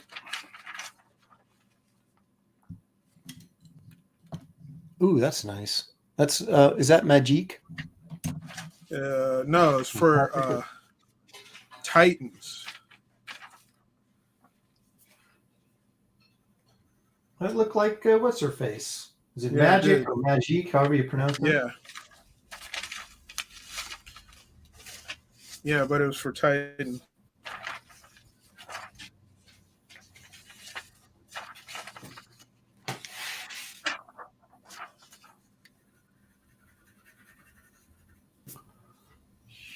That's Green Lantern. Is that Star Trek? Yeah. Remember you were making fun of this on some other show? It does seem familiar. Did that actually get made into a cover? Yeah. Here were the other layouts.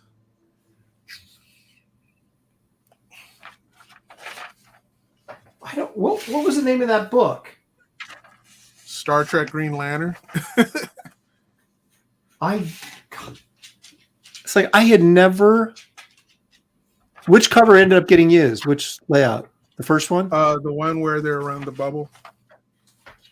Dude, I gotta go look this up now. Did you show the originals or the art to that at some point? I'm trying to remember. The finished art. That. Huh? Did you show the finished art at some point? Yeah, I did. I'm back. All right. Still making us look bad. Oh man. All right. Well, Kelsey's going to start painting, so I'm pulling out here to all 3 of us there, so we can. You're like, oh, I'm pulling out. Oh, that's cool. Space Ghost. Look at that. Space Ghost got to be one of my all-time favorites. What was that for, simple. David? That particular piece? Do you remember?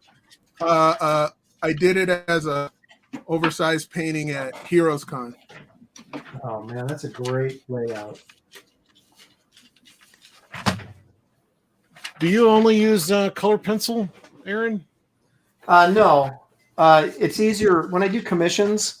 I use colored pencil, and when I do stuff like this, live, because it's it's easier to screw up watercolor. So I'd rather have like my full attention on it than. I hear that so much about watercolor, and to me, it was like I learned to paint with acrylics from Stelfreeze. Like he put in the time, showed me the techniques and whatnot, and for some reason, I don't know. I couldn't at the time. I would end up painting it more like you would oils or something, just laying it on so thick. Now I know you just do your washes and then you lay in your highlights and stuff with the opaques. But man, I don't know. Watercolor just somehow it like works a little easier for me. Just able to kind of like, I don't know. Maybe my brain works better with the light to dark scenario than like. I guess what would oils be? Well, you're supposed to go dark. You're supposed to go dark to light on oils, right? You build up to the highlight, but watercolors are always but I do colored pencils the same way I do watercolor. I do light to dark. Oh, okay, yeah. I guess you have to, slowly build it up. You get that waxy. If you get too much going on, you get that waxiness or whatever, right? Well, I never press that hard. I'm always just. It's really, really soft. Cross hatching is how I do my colored pencils, and the color is never laid on so heavy or pressed so hard that you get that sort of waxy. At least I don't. I try to avoid it because once that happens, you've got this weird slick surface and nothing really works. Yeah. So my stuff is all just really soft, and it takes me forever because it takes so long to build up the color. But I just feel like I have better control over it. But yeah, I do a lot of watercolor stuff, or at least I used to. There's something, like I was saying earlier, something like primal about taking pigment from earth, mixed with water, make art, One of the elements.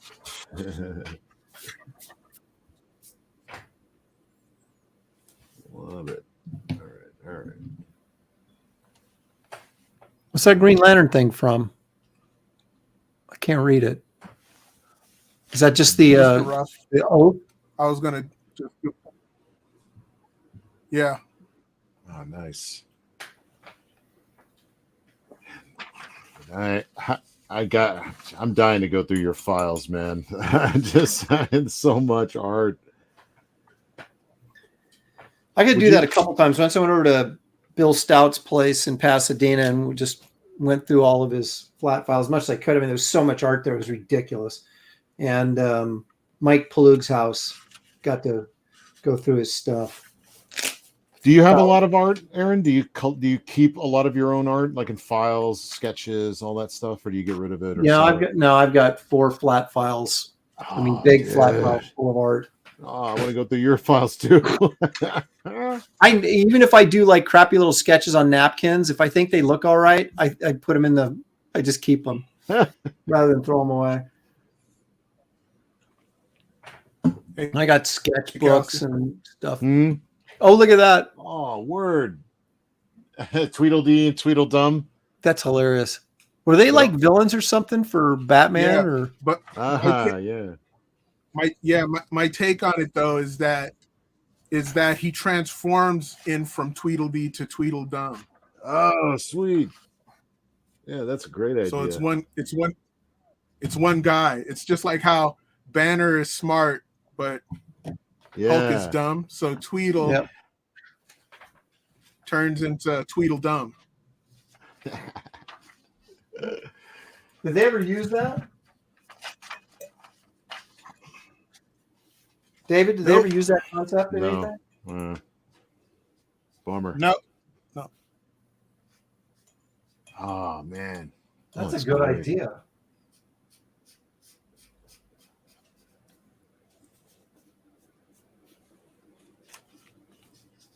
Man, you notice how David is like procrastinating? Yes, he's like stop drawing and he's just showing us art he's already done.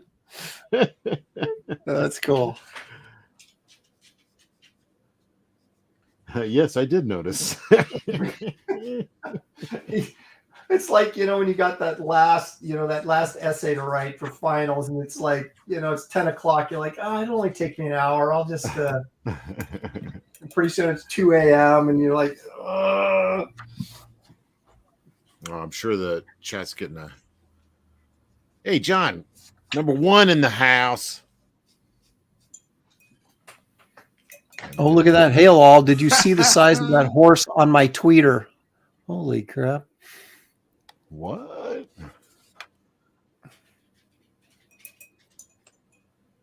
Okay, that's weird. Is that like some anime Mad Hatter thing? It's Mad Hatter's daughter. Okay, well, that makes sense. Well, it looked like a chick, and I wasn't really sure what. I go, Mad Hatter's not a girl, is it? What does the make Kelsey the heat Monsieur? Ooh, wait a minute. Hold that Spider-Man I up don't again. Understand. I'm a little slow. Oh, nice. I like that one a lot. Do you have to go over with markers like over and over to get that dark No.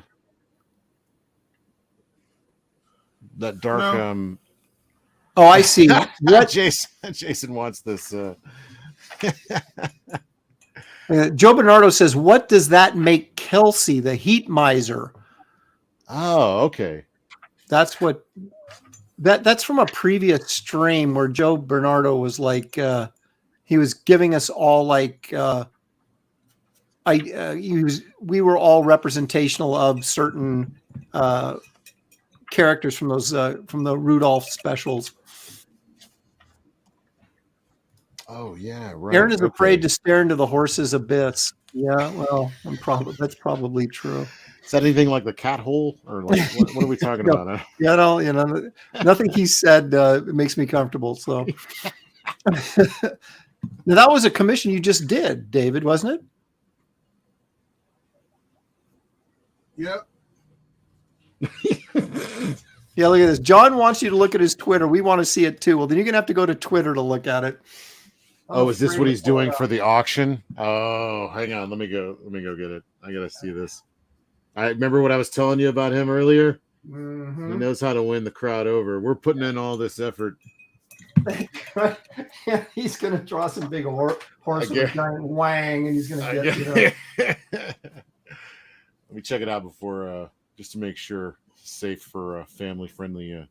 That's YouTube. right. We're a PG show here, so. Hey, were you guys e-fapping me last night?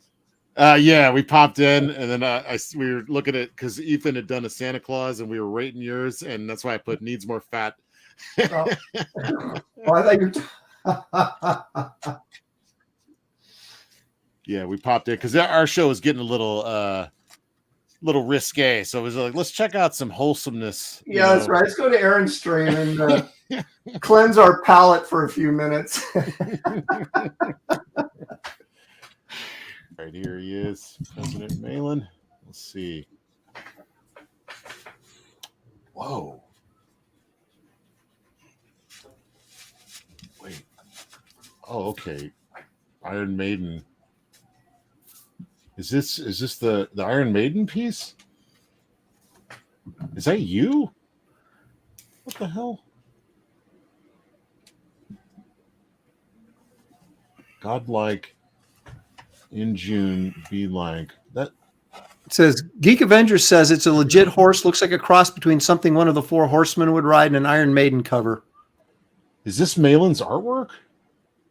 Hold on, I'm gonna bring it up. Bring it up and I'll share it. Freaking killer, man. Yeah, getting nervous. Past Master Dan says I'm 30% more wholesome whilst on Aaron's stream. Yes. All right, here it comes. Zint. All right, Malin. Here's your glory. Bask in it. Is this it? Did I have the right one? Oh, that's cool. It's pretty intense, man. It's from Godlike, apparently, huh? That's what I'm guessing. Golly, man. The color is amazing too. Really well done. He says Justin Murphy for Godlike. That's who drew it, or is this like the other story that you have in Godlike? Yeah. Wow. Fantastic. That's very cool. I love this with the flames coming off the skull, like wrapped around the head. It's Godlike Ghost Rider. Yeah. Man, killer stuff. Jesse Heggie on colors. Wow. Yeah, good stuff. That's Let me know when he's done. Might have to job for him. Very cool. It's funny. These are like you find some talent. It's just like the old Image days where we'll poach him, man. John is always out there looking, man. He'll steal it right out from under you. You draw, come work for me. That's what I'm trying to do, is get my level up so that someday I can work for John. Yeah. It's a good dream. It's a good dream to have, Aaron. Yeah. Someday. Don't let anybody tell you can't. Except for maybe John. He'll probably tell you.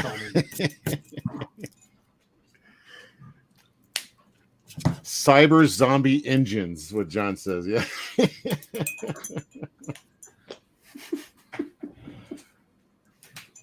He means car engines, right? Isn't that what he meant? Yes. Yeah, that's what I thought. Like engineering. Yeah, sure. Cyber horses need engineering. They do. Well, they're mechanical, so someone has to work on those things. So I always thought it'd be smart to be like a car mechanic, right? Because it's like something that people always need to get your car worked on. Mm-hmm. I thought very similar about being a I was talking about a friend of mine was saying this the other day. We had this very same conversation, and he said you should a great alternate career is a gravedigger. He's like, there will always be a need. Yeah. I was like, that's a good point, actually. Yeah, but so many people are going the way of cremation these days because it's cheaper. So maybe not. Yeah, I don't know. Yeah, I guess you got to work the ovens. I mean, yeah, someone's got to do that. That would be a nasty job, man. Yeah, does it smell like food cooking? I think that would ruin me. Oh God, I hadn't even thought of that. That would ruin me, I think, if I had. Yeah. Dude, when I had this film class in high school, and we went and shot like for 3 or 4 days in a slaughterhouse. Holy crap. The first day was it was just horrifying, right? You're just sick. But then after day 2 and 3, this barbarianism sort of came out in you, and you sort of embraced it, and we'd go and get hamburgers right after shooting. And it was just it was weird. This just kind of, this primal transformation we went through. It was it didn't bother us at all, these bloody corpses being thrown around, meat being torn up, and we're just let me in there. And then you get in there, and do you still smell it every now and then? Yeah, I can. It was very unique. The first day it was just really gross. You're like, oh God, I'm gonna puke. But then you just yeah. This is what we should be doing, right? Give me that axe. I'll help you out there. Feel like a man. Yeah, exactly. So they used to do it. I had a fridge or freezer full of meat go bad. Oh no! The smell was so awful that I think I still smell it every now and then. It'll just hit me like a sense memory. Yep. Oh, oof. And I was like, man, is this what they talk about when when the police say there's a body, somebody had died in the apartment, and the neighbors start complaining about the smell, okay. You want to hear something gross? Of course. Okay. Who are we talking to? So this friend of my son's, right? He spent a couple summers working at a mortuary. Like, what a summer job, right? Yeah, no kidding. But they would get called out, right? Like if they found like a dead body, right? And they would have to go and pick it up and transport it. And so, okay, God, this is so. I'm gonna puke just telling the story. But so that some dude died in his apartment, right? Yeah. It was in there for like a while, and it was like the neighbors started smelling him, right? And so oh God. So the guy was like, I guess, sitting in a chair or something, right? But he'd been in there for like a week or more. And it was like the summertime, right? And he said that like when they touched his body, the skin just like slid off. Oh.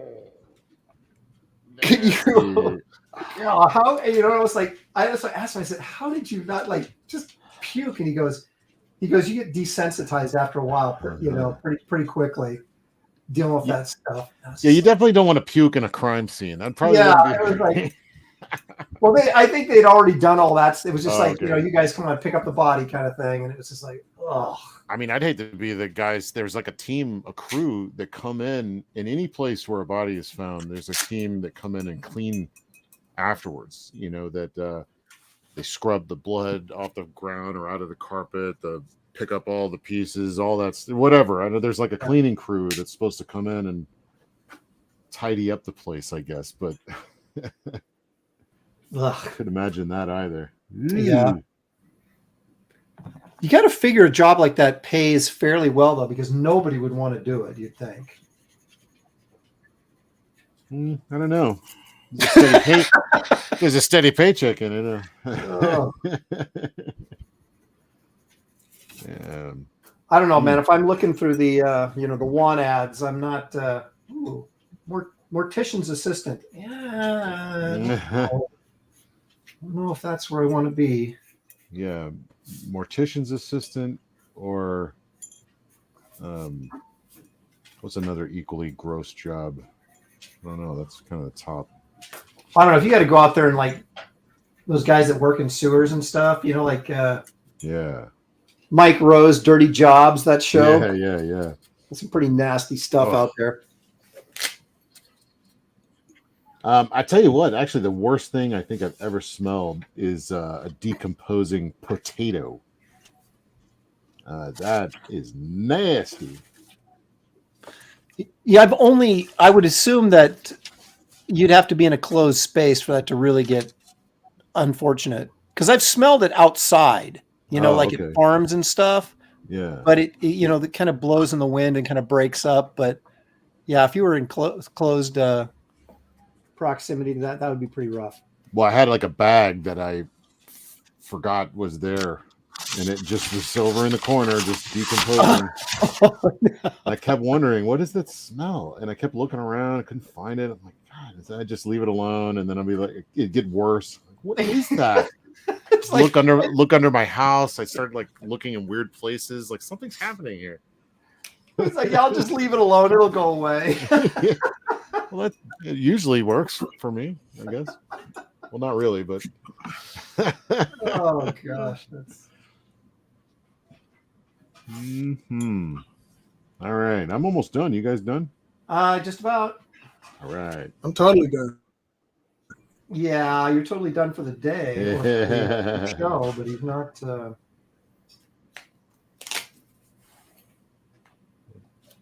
Yeah, it's hard to.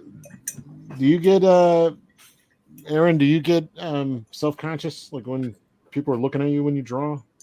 I used to really, really bad. I had the hardest time doing commissions at shows, and then you get used to it after a while. Yeah, I used to not be able to do it at all. Like I just couldn't do it. Well, you can see David's feeling the pressure right now. He's just totally. Well, I mean, look who he's up against. Exactly. Can't blame him. Feeling that pressure. But he's going to show up at the auction with just this amazing piece. Though. Of course he is.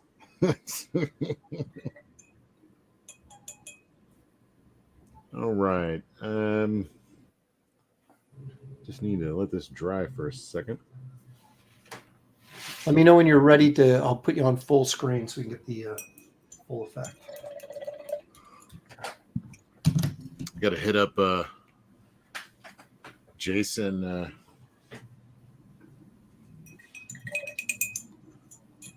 think he was saying he wanted this. What are you doing, David? He's just giving us the stink eye here. Yeah. Like, look at those dopes, man. They're just still grinding away. Suckers.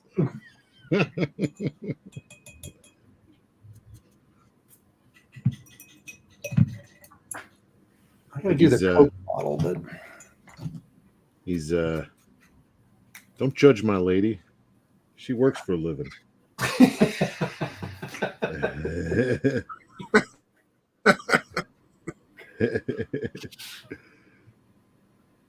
Yeah. She's out there seeing who's naughty and who's nice. Exactly, and reporting to Santa. Unfortunately, most of them are naughty who she sees. Aaron's piece looks like a Kirby character from the New Gods or from the Inhumans or something. Oh, yeah. Well, that's what I thought you were doing at first. Something like, because of the way the lines of the fur lining was going. Yeah, I thought it was like, what are they drawing like Miss Marvel or something? Like, Big Barda Christmas. Yeah. Well, I was going to just have her in a straight up like short, Santa Claus type dress, but I didn't want to take away from the curves on her hips, so I ditched that idea and went with this. She needs a hat. Yeah, well, it's too late now. Drop one on the floor, I guess. No, it ain't. You put it far enough on the back of her. Put it on the back of her crown. You're just hitting it. Yeah. Anyway, well, he's backseat drawing over here. Look at. I know. See, that's what I was talking about earlier. You get on here and start criticizing people. No, it really looked good. Aaron, that's really good. But if you did this, you should really make her a modern balls. Make her look like what? A modern what? Modern woman, and give her some cock and balls. Oh, jeez. Woman. See, that's what Malin would do to win the art contest. Right.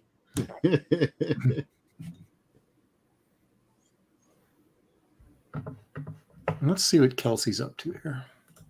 Yeah, just about there. That's terrific, man. That really is. I'm being serious. I love that. Thank you. It's got great attitude, nice little cartoony sort of vibe to it. And I mean that in a good way. I don't mean that condescending, like, No, I love that stuff.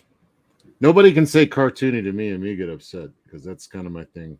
I like having I would draw straight, like you guys were talking about Chuck Jones or some of the French guys, or the more Belgian, I love that Belgian style, like not necessarily Hergé, but like Asterix, yeah. Somebody's not. Do you know that guy that does the what's his name? I think he's German. Does the those mouse warrior? Mouse. He's like, what's the name of that book? I follow him on Instagram. He does really, really cool stuff. But it's like he does like Tom and Jerry stuff over in Europe, but then he does his comics that are like, sort of like in that vein, but they're like barbarian mice and rats and stuff. Oh no, I don't know if I know this. Cool. Yeah. I'm gonna have to go dig him up on Instagram. I'll share it. But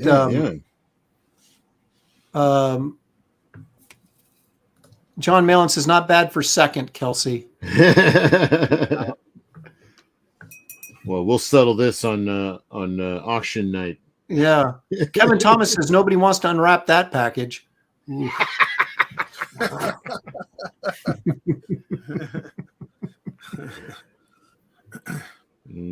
Yeah, she's she might be unwrapping your package. I'm not really sure what's happening here. The price is right, I guess.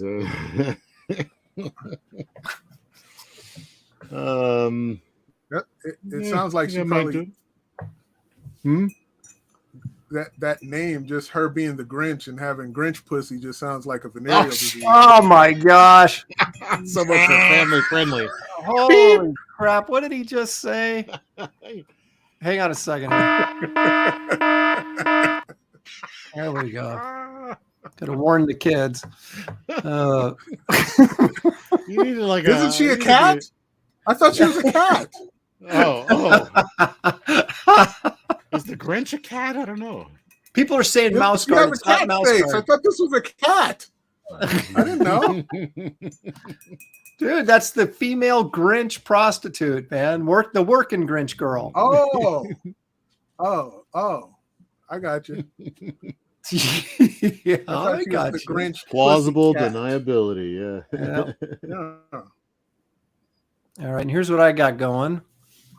Haven't finished her eyes yet, but that red is so intense. Wow. Wait, hold on. I need to zoom down. Let me see. Whoa. What? That's Shelly. It is. That's totally Hey, Shelly. no, That's so sweet. I don't hang with chicks that aren't hot. You kidding me? Should say thank you, David. You're right. That's right. She'd agree with you. She'd probably say, "Oh yeah, 20 years ago." And I'm like, "Oh, hey." Yeah, I saw y'all's wedding photo. Oh yeah, she's Y'all pretty dashing couple there. back in the good old days. Yeah, that was a wedding photo, right? You Yeah. were posting. Yeah. Oh, I thought that was Captain and Tennille.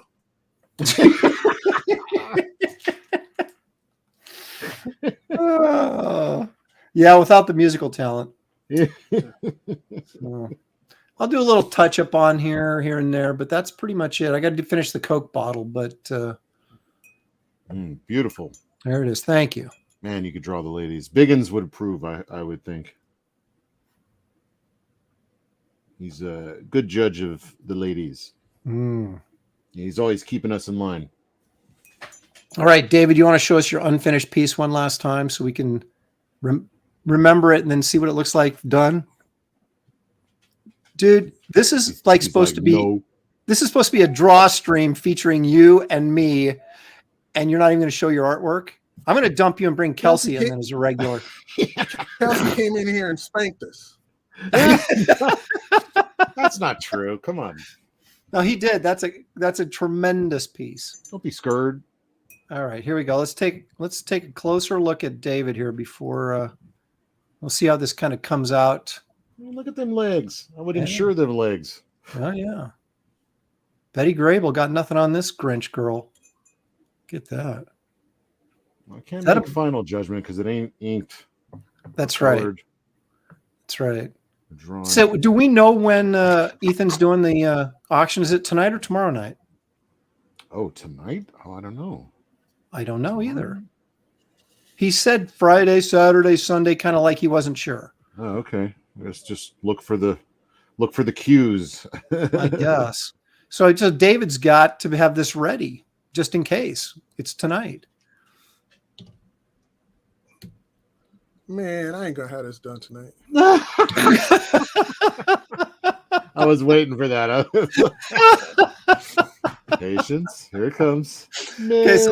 Okay, so Ethan, if you're listening, Saturday night is when we should do the auction. Man, I ain't gonna have it done by then either. Well, no, wait a minute. Isn't like Ballers is tonight, right? Oh yeah, right. So it's gonna have to be Saturday, right? Yeah, Friday it's got a pretty good lineup because there's Phil's the Diaz brothers do their show on is their name what is the whole name of their channel? Somebody in the chat can post links to these. There's a whole lineup that happens on Friday. That's a lot of fun. So it's like must see TV kind of thing, you know. They have I think even Phil put up a Yeah, Zayd Comics. I think if you look that up on YouTube, you can get there. Okay. Hey, Jason Moore says he bailed me out. It's Solo is the name of the book. Is the Barbarian Mouse book by artist Oscar Martin. So you guys, if you haven't checked that out, check it out. It is so cool. Let me look that up. Oscar Martin. If you just pull them up, just type in Solo by Oscar Martin, and you'll just be amazed.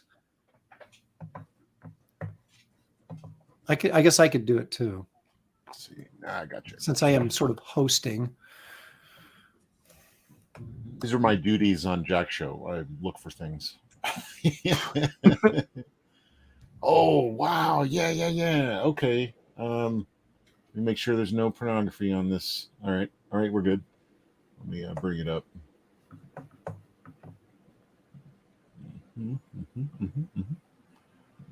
Here we go. Solo. Oh yeah, okay, you're looking. Yeah, so whoop. I like this. This stuff, man. Let me find a good kind of we can get. Look at that. Come on, man. There we go. Oh, he's got like several books. It's like, and I don't own any of them. And I don't know why I don't. I guess I should just buy them. I keep thinking I'm going to, and I never do. An image I was about to look at completely disappeared. Okay. Yeah, man. You think that's digital, or you think that's watercolor? I think the color is probably digital, but I think he's traditional. But so he's doing washes, perhaps. Let's maybe. Check out some interiors. Let's see. Oh wow, gosh, man, hold on. That could be.